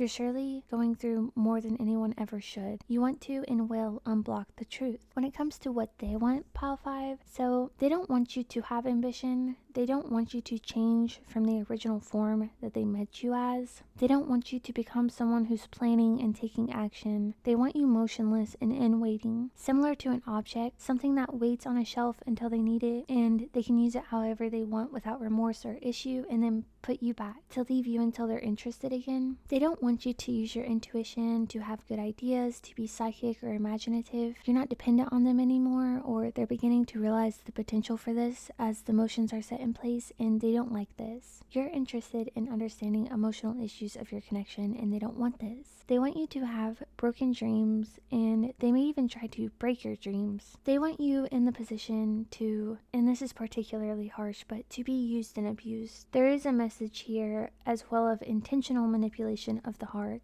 And as I say that, the angel number 1212 is on my timer. So they want to escape from the problems of this connection, and they try to avoid facing reality. Your partner's subconscious is likely laid open for your viewing at the moment. Between this and your heightened intuition, there is no denying the realities of the circumstances for you. Their traumas likely deal with social, familial, or cultural conditioning, and these have been greatly repressed, so your partner is likely to be reactive in dealing with anger, them not understanding the emotions behind their ocean. There is likely an innermost emotional need that is being repressed or denied. At the moment, this is bubbling to the surface. When asking for clarity on the repressed or denied emotional need that's bubbling up, we get the moon reversed and 9 of swords reversed. So this person is dealing with self-deception and releasing fear. Secrets are being unveiled and anxieties are being shed as truths come to light. At their core, they do want to improve and recover. They want to release these negative patterns. These are pretty hefty things to work on and work through constructively, so their process is likely to be deeply emotional. For them, this is a lesson on taming or not, because we all have free will. Your own metaphorical dragons, the ways in which they've been left untamed and in chaos but need to make change for the betterment of themselves and their relationship with others or otherwise, letting the dragons take over and rule the roost, so to say. In the scenario that they let the latter happen, their own wishes will not be fulfilled. They think they've already lost their fantasy and they feel frantic from that alone, but what they really don't see yet is that those walls that crumbled before were just the walls of self-deception, and the connection can survive and be in a better place than before if they're willing to be constructive on their own level. And I think they have the potential to, but you need to determine that for yourself, Pile 5. What change, if any, are they willing to make, and can you forgive them genuinely for how they have treated you in the past? And can you genuinely say that you have trust for them moving forward, or can you repair this with this person? You need to answer these questions honestly, and you need to respond in your life respectively. Look, Pile 5, I think the bare truth of this connection is many, if not most, would tell you to leave. At the end of the day, you need to be the one that makes the decision, and it's no easier for having rested in your hands, but it's a blessing in disguise. This person has put you through the ringer, and I hear what doesn't kill you makes you stronger. It's almost like this person just wanted to stamp out or squash your energy imprint on the world. You have a lot of potential, and there's space for such worldliness within you, or to say that differently because I don't know if it's conveying what I mean, but you have the potential to go wherever you want and know whoever you want and do whatever you want, and this instills fear in them. What you're capable of challenges the norms and conventional ways of life. You bring change, and it makes this person anxious because they have to adapt the illusion and keep it malleable, but it isn't really. It's a fixed fantasy that relies on everything staying static to work, but you don't contain static energy. And so this friction, to put it lightly, was inevitable because they will need to grow with you, or you will need to leave this connection or stay in the connection and stay small, smaller than you are inherently before you even grow anymore. And I sense that you've barely begun your true journey on earth and actualizing what it is that you have to offer. When it comes to what brings this connection together, it's a karmic lesson, one that's previously had the ability to have been learned but has not been, and it's being readdressed divinely at this moment. Malicious gossip may have been driving the two of you together initially. There's an opportunity now for change, whether together or apart, but for the better. There's a message here about daily choices, taking one away from their purposeful path, their destiny, as well as daily choices having the power to realign one to that same purpose. A generational curse, something handed down from person to person until it reached your person, and now it's reaching you. Maybe trying to sign your soul to its contract, and you have the power in this moment to put the cap on the metaphorical pen without signing and shred that hellish document. Your partner can decide for themselves if they wish to renew that karmic cycle or if they want to put an end to it. But for your own sake, figure what your boundaries are so that you know what works for you and what doesn't, and exactly when. Such as this relationship, for example. And when you make it through this circumstance, Pile 5, you will be much stronger for having these tools now to carry with you through life, ready to be used at your disposal, discernment and boundaries. And I suspect that this is rather momentous for you, Pile 5. Do you have a boundary at all with this person or people in general? It's a situation that pulled you beyond and totally away from yourself through time, but you recognize this now in some ways, and maybe there are ways you won't. And now you're finding your way back to yourself as an individual, and it feels so much like home. What brought the two of you together was a dark side of humanity, so Plutonian qualities. This connection was made possible by a lack of focus, a lack of purpose,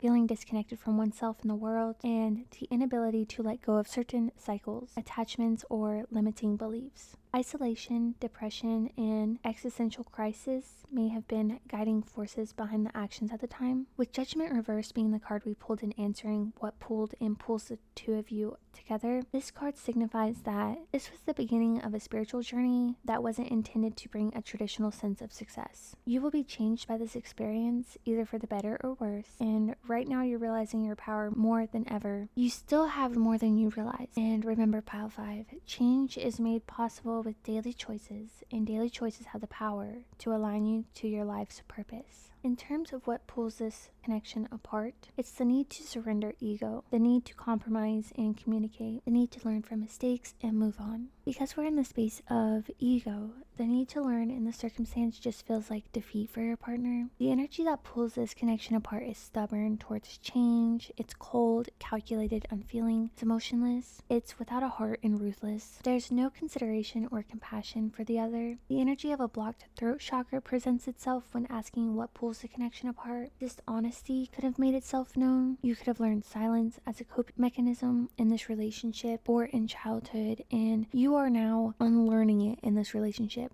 You're unlearning it how in as healthy as a way you know how. In the moment, you may feel like when you express yourself confidently in the connection, it pulls you further away from one another and creates conflict. The energy of this relationship at the moment is stormy days, thunder, rain, pain, heart attack. I don't know why I said heart attack, because what I actually meant was break. So this heartbreak may have felt so bad. It was just like a heart attack. And there's betrayal. You may feel lonely in them too. You all may feel an absence of one another, even in each other's presence. There may be depression, sadness, or just general unhappiness. The two of you may be experiencing alienation, loss, distraction. You may be dealing with illness or ailment. You two certainly face conflict, and you all are also going through a period of disillusionment. Currently, there is a sense of balance being restored, and there is potential for harmony should a fair-minded, intellectual, and thoughtful discussion and action continue to follow the two of you in intention and will. There is an indecisive energy here for the both of you surrounding this connection, but ultimately, a desire for both to keep the peace and to be diplomatic to all. The energy is willing to be adaptable and romantic. There's a fairness in listening being done at the moment, and it's being done in a meaningful way where the other is considered too outside of the self. Right now, what's hidden in this connection is the potential for a happy family, a reunion, the potential to feel like life is a party and that there's a sense of being a part of a team and a winning team at that. What's hidden is the honest potential for passion and adventure, enthusiasm and curiosity. What's hidden is the bare truth, clear communication, being able to express oneself with ease and authenticity. It may be hidden in that there is potential for it, but it needs to be physically extracted, or in the sense that it's currently not a present energy but once was, or it may be in the sense that for some it's an energy being blocked or otherwise denied. And I'm being called to share the quote, "Rejection is divine protection." with this pile. Additionally, there's been lies and deviousness. That's to say, there's been an intentional and skillful use of underhanded tactics to achieve one's goals, to self-promote at the expense of others. The card that comes out depicting your person is a reverse King of Wands. It's as if this person fell from a leadership role or used their leadership role to achieve these ill-gotten wins. The energy around this act was self-centered and impulsive, focused on the goals and desires of one, forgetting about the other. The motivations may have been egotistical. They may have felt disconnected from their intuition at the time, closed-minded, anxious, depressed, felt lost and unable to have insight. What's hidden here is a missed opportunity, someone at the time of the opportunity being out of their depth, and things because of that being out of control. Someone being left behind as a consequence. Thoughts and actions were rude, tactless, and hurtful. Additionally, there was some time when the energy, if it doesn't remain, was cold, calculated, unfeeling, ruthless, detached, and eccentric, possibly even taboo. There may be low vibrational energy surrounding the sexual behaviors of the time and emotionally as well, particularly to do with anger being expressed unjustly. What's hidden is a blocked heart chakra, causing feelings of unworthiness when it comes to love, feeling isolated or fearful of intimacy, even though there is a heightened need for love and acceptance.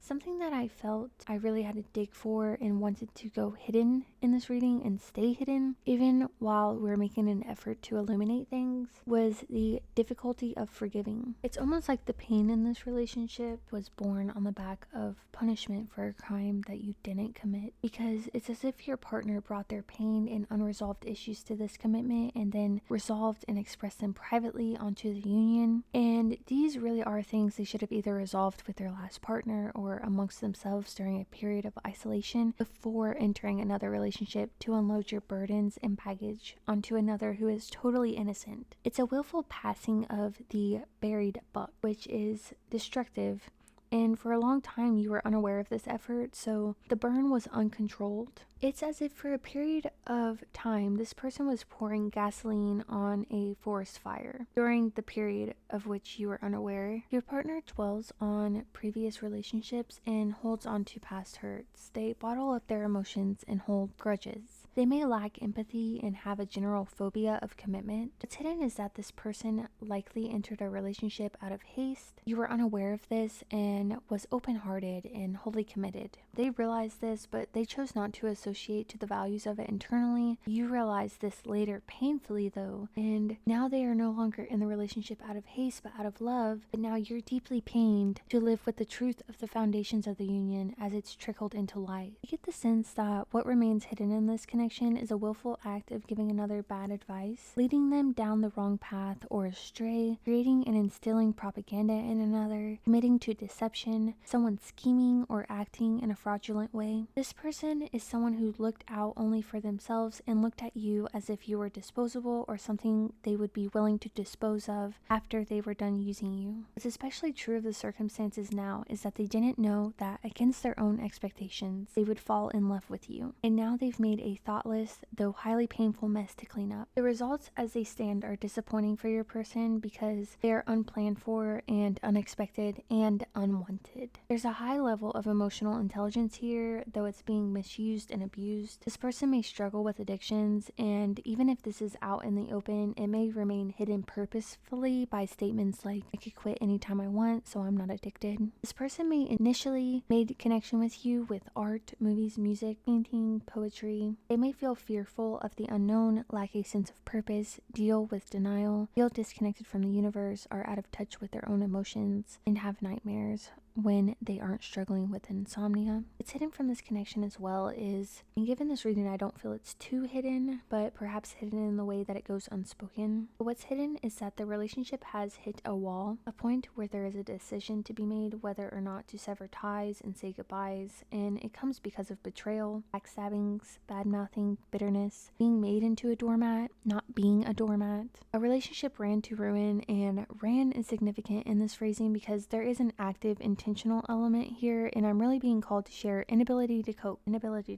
There's a foundational piece of information offered here for this pile. It could be why the foundations of this union are shaky and why the circumstances of betrayal make themselves present in your timeline. There is an inability to cope with something for a party here. Upon asking for clarity, we get 3 of Swords, 4 of Wands, and the Moon reverse. So it's like your person experienced a heartbreak and seemingly entered into a relationship with you to cope with the pain and loneliness. But then there was a period of realizing the positivity of the union with you and that instilling a new fear of commitment within them, followed by a period of betrayal, and now a timeline of releasing fear, unveiling secrets, regaining composure, and releasing self-deceptive ways. There's an element of being generous, romantic, and adventurous with one's ego, so foundationally, there's an element of seduction here, within and without the relationship. These qualities and behaviors were ways for the person who acted, and they acted accordingly in this union to have a sense of control over their lives. What's hidden in this connection is that it's been defeated, or that there's an energy of defeat over this energy, and that can play out in a number of ways. In terms of whether or not this relationship will be successful, your reading does not indicate that the energy needed for a successful union between two people is present. With the world coming out in reverse, the key phrase here in answering the question is what I've been working on and what I've been working for is already done. So it's as if this relationship has run its course and the lessons were learned. There's a stagnant energy currently and a lack of success due to disappointment, burden, something that is unable to be completed.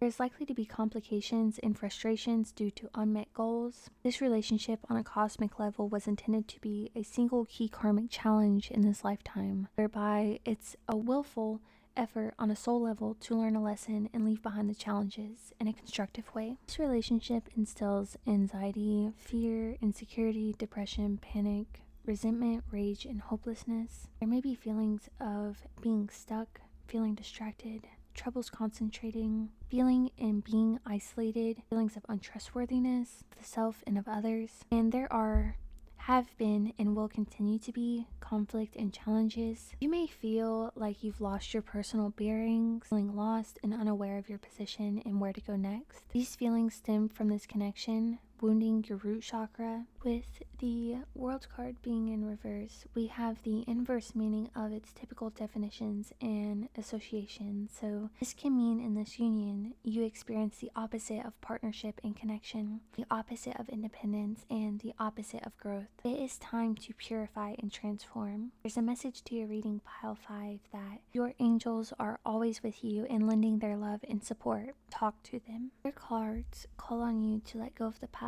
and to move forward, focusing on the future. There's likely an energy here of maturing, growing up, leaving the metaphorical nest, so to say. So it's likely that you're shedding some qualities from childhood that you held close to you but were hindering or holding you back in this connection. Then more largely in life, you're ready to walk through that metaphorical door of change to shed these ways, stepping away from the past through the portal and standing in your present, gaining clarity and coming closer to your future in doing so. This portal will reunite you with your roots. There will be a reclaiming of your personal sense of loyalty, bravery, ambition, passion, intuition, and emotions, and you'll be able to safely and securely hold on to honesty again. This time is key to transforming your identity in this life. You are meant to experience the passions of life, to explore the darker side of human nature, so that you can reach core truths, transform lives, and teach others. Something you will pull from this experience will change your life later because you're changing the lives of others with it. You're meant to be known as a powerful presence, and you're meant to experience deep feelings of unconditional love for others and for the self.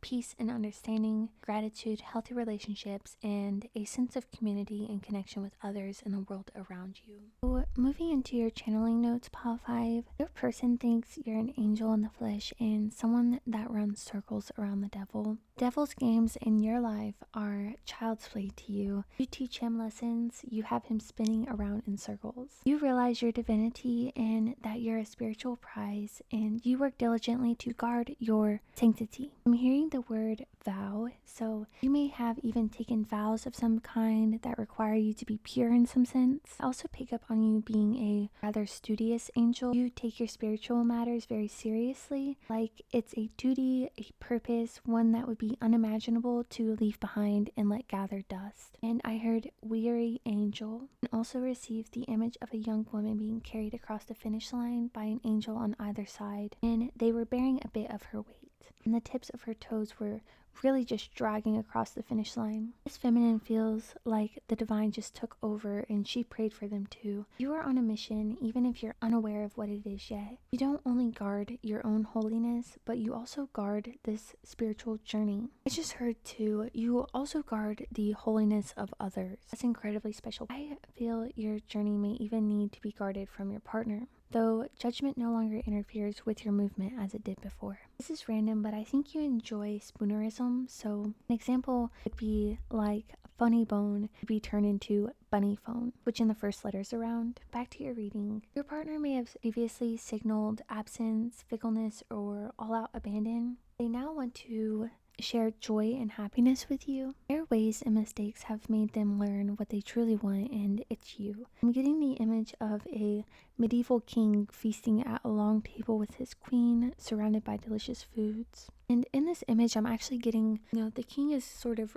ravenously enjoying and grabbing for all these different sorts of foods. Like he's grabbing huge drumsticks and fruits and just anything he can get his hands on, vegetables, and just cramming them into his mouth, and he's almost has his mouth too stuffed, and his queen is sitting right beside him, and she's still and stone-faced and really just looking into the room, and in my mind's eye she's looking directly at me. And I feel like in this connection your partner has sort of been able to enjoy, they've had access to your love the entire time, but you've almost been denied it, and it's coming to a head. This denying you is coming to a head. You're at a point where you've taken a lot and you love this person so much, and I think, as I said earlier, I think many people would just tell you to leave because of how much you've been through. I mean, and I don't want to get too graphic here, but I think you've been through everything, including physical violence in this connection. A lot of people would just tell you to leave, but I think you love this person a lot. You recognize their humanity, you recognize the things that make them who they are, and I think you also at the same time don't want to make excuses for them because you've been through things yourself, and you know from experience yourself that bad things don't make you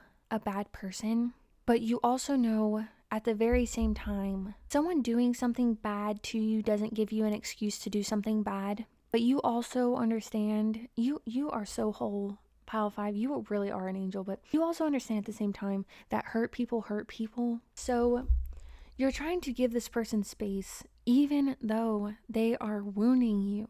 And I mean that you're basic, like, in my mind's eye, you're a dead horse. I mean, they are beating a dead horse. When they come to wound you, they're kicking a dead horse. They've already wounded you so deeply. There's really no cuts to be made. Like, there's no space left for a paper cut, okay? It's astounding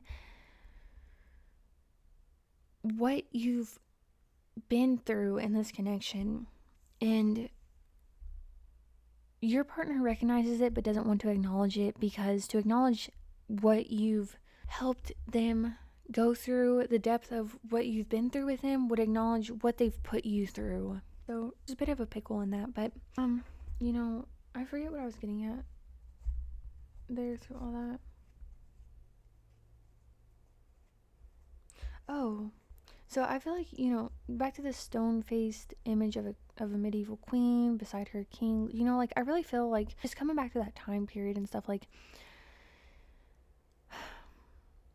I don't know much about that time period. I know I'm fascinated by it and I'm interested in the aesthetic of it, but I don't know, that much historical fact. I know, about as much as I know about that time period as I do about the 50s, which is not that much except for the Hollywood version of it. And, basically what I'm getting at though is that time period was almost about, the king. It was very male focused, and the king could almost have reckless abandon, and the queen would just have this dutiful, like, loyalty to him. And as far as I'm imagining it, or and I think that's all that's significant, is how it's coming to my mind's eye in this message, because that's how the energy is kind of coming through in this reading. It doesn't really matter if there's historical significance to that. There is just really the image that's coming through at this moment. And I feel like you've been like a dutiful like partner and very loyal despite almost your partner, and they don't have to be a literal masculine, but in their energy is masculine in this. And it's almost like they had like boy king or like tyrant energy, and you just were loyal. Like, you didn't question it. It was you were born into this role, metaphorically, to just take what was handed to you, but it was out of love. There's a sense of nobility and then an open heart space to you. You did it. You did the duty not because you're a doormat. You did it because you're noble. You did it because you have a sense of duty and you're noble and you're loyal. Your quality, not because you're a doormat. Okay, there's a huge misconception. You're looking at this person looked at a 5-star meal and was like, "Where'd you get that? The dumpster?"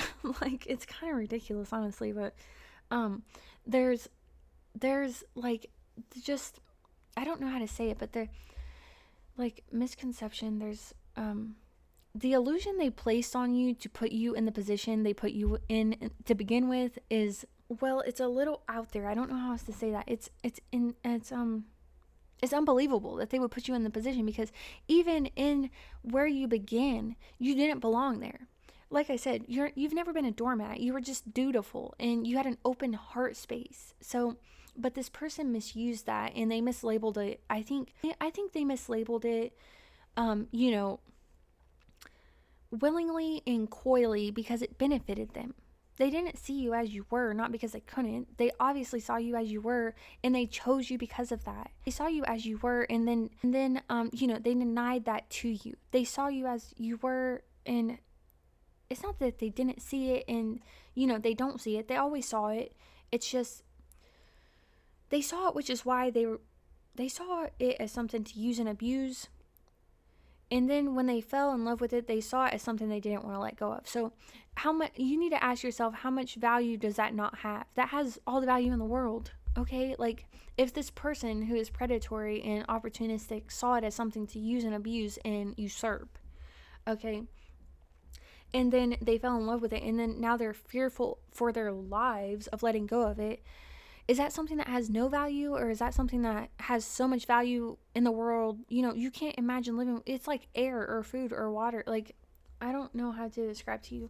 I hope you realize for yourself, or you're beginning to realize, Pile 5. But getting back to your reading. So I'm getting back to this image of a medieval king feasting at a long table with his queen, surrounded by delicious foods. So you've put up with a lot in this connection, and I think your partner willingly, or maybe they just didn't see it, but I have a feeling it was willing, and the cards are saying it was intentional. But and it's almost for this person, they were also born into this. They almost couldn't help themselves but to behave this way. It was, all of this was destined. Like I said earlier, a key karmic lesson was supposed to come out of this. So them treating you that way, you going through all this, you having the realizations, I mean, it was supposed to trigger an opportunity is supposed to come out of this for you. You're meant for greatness. But as we said earlier, everybody here has free will, and it takes a lot of courage to step into this innate star quality of yours. Okay, it doesn't, you don't, even though you have it within you, you don't just embody it with courage. You have to build courage. You have to, when a lion is a cub and it takes its first roar, it sounds kittenish, and you have to build up like the base to your roar. That's kind of what this process is. And it's up to you if, like I said, you need to decide, is your partner changing or not? That, I think that is the first question to whether or not this relationship is feasible. Are they willing to change? And then, my apologies, but beyond that, in the scenario that they are, you need to ask yourself and be honest with the question and the answer. Are you able to forgive them? Because you've been through a lot, and you don't need to say, I'll make this connection work, but you can't forgive them, and then put someone else, create a cycle of karma because of a bad decision. You want to handle this you don't want to dig a deeper hole. You know, and I'm not trying to put more weight on your wings, because I sense this is a very, like, heavy situation for you. I'm getting, like, a clammy, cold sweat feeling as I say that. Like, I think you're getting a lot of, like, messages to your gut, like your body is probably viscerally telling you things that you can't ignore at the moment. That's intense.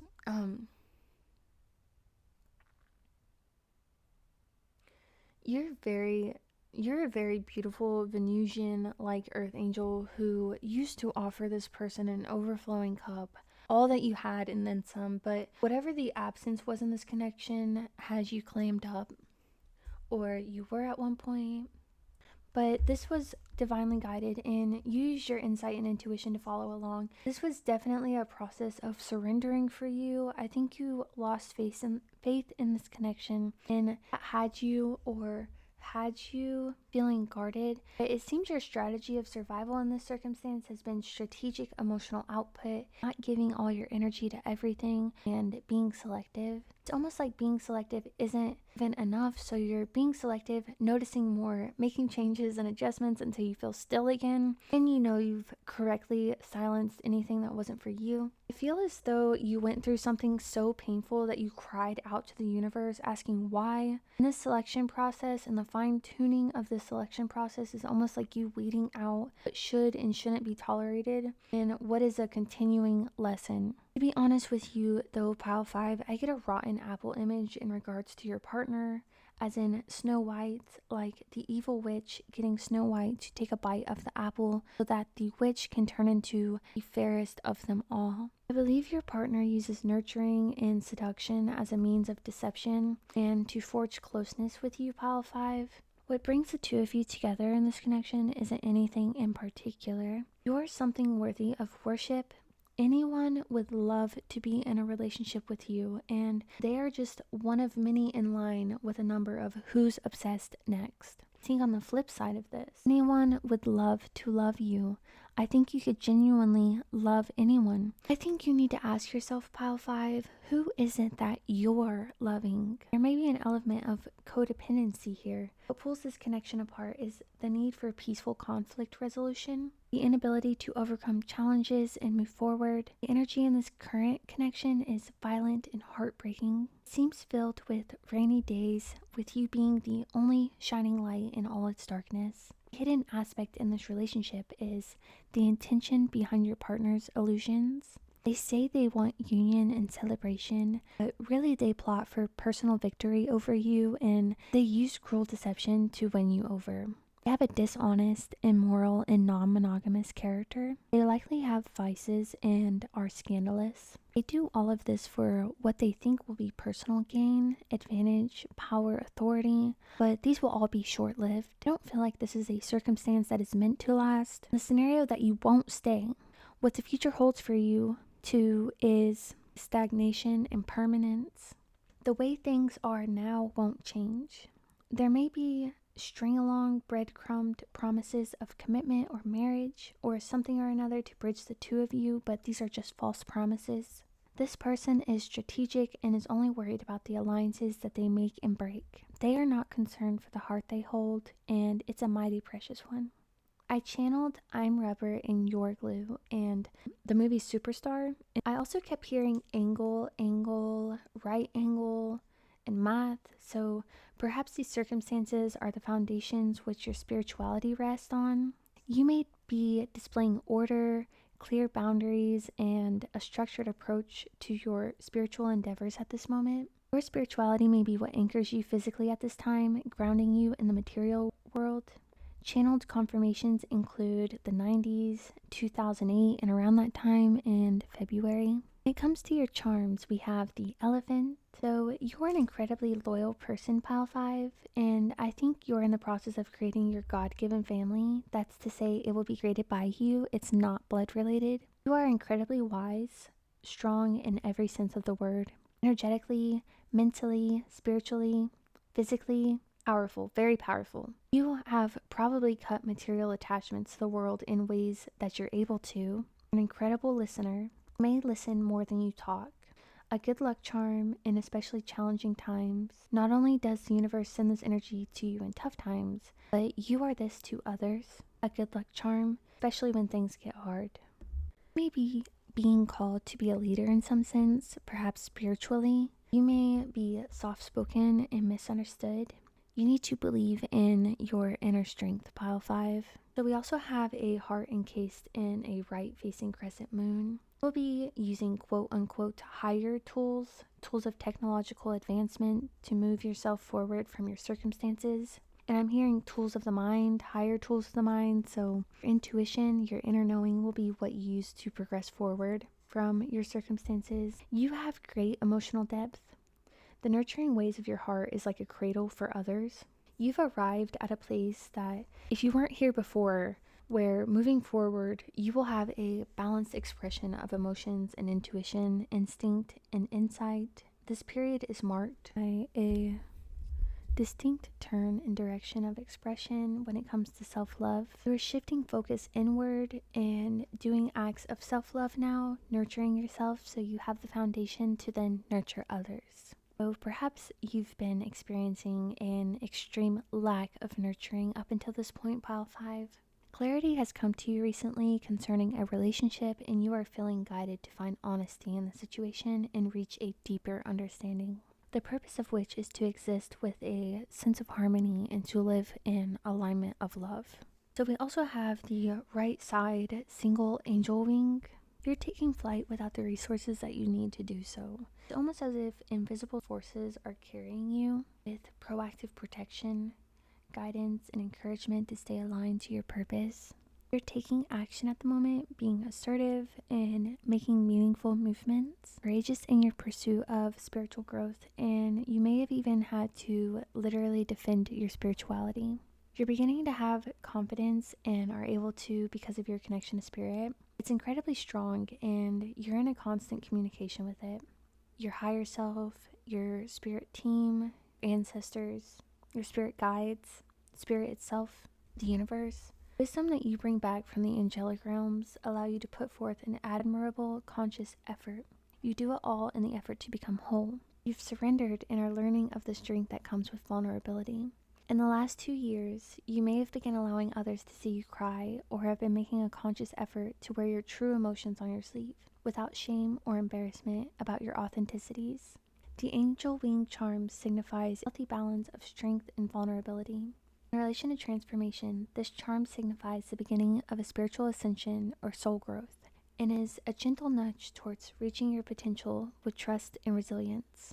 You may have a passed on loved one that's become a part of your spirit team, though this charm serves as a reminder that you're surrounded by guardians. Create connection with them if you haven't. Talk, and if you can't talk, then think to them. Pray, meditate. You may be battling real life demons in your life, overcoming real life darkness. Spirits are present around you in general. You may have supernatural experiences often, or have a history of significance with them. You are very ethereal in nature, pure, holy, humble, representation of the divine light, and one who embodies the angelic qualities of love, compassion, and grace. It's as if you have energetic wings, and as a winged creature, you may act as a messenger of the gods. Fairy energy is likely present in your life. Things you may have experienced include finding small, meaningful items or items that catch your eye, items moving on their own, as in placing an item down and leaving the room, coming back and it being gone, and unusual patterns in nature like the way a pile of leaves accumulates. More on this note though. You may feel energetically lighter, otherworldly, a sense of contentment. A few final points of confirmation for you. The importance of your authentic self may be being highlighted right now. You likely have a gift you have to offer the world. You may be a musician, a poet, a writer, an artist. Ravens and lotus flowers may be significant to you, and you may have a very quiet home for most hours of the day. And so with this pile 5, we conclude your reading for this topic today. If you found this content meaningful, don't forget to like and subscribe, and remember to share with someone you believe might feel the same. If you are called to another pile, I'll find you there now. you haven't already watched. But otherwise, I hope to see you in our next one. Bye.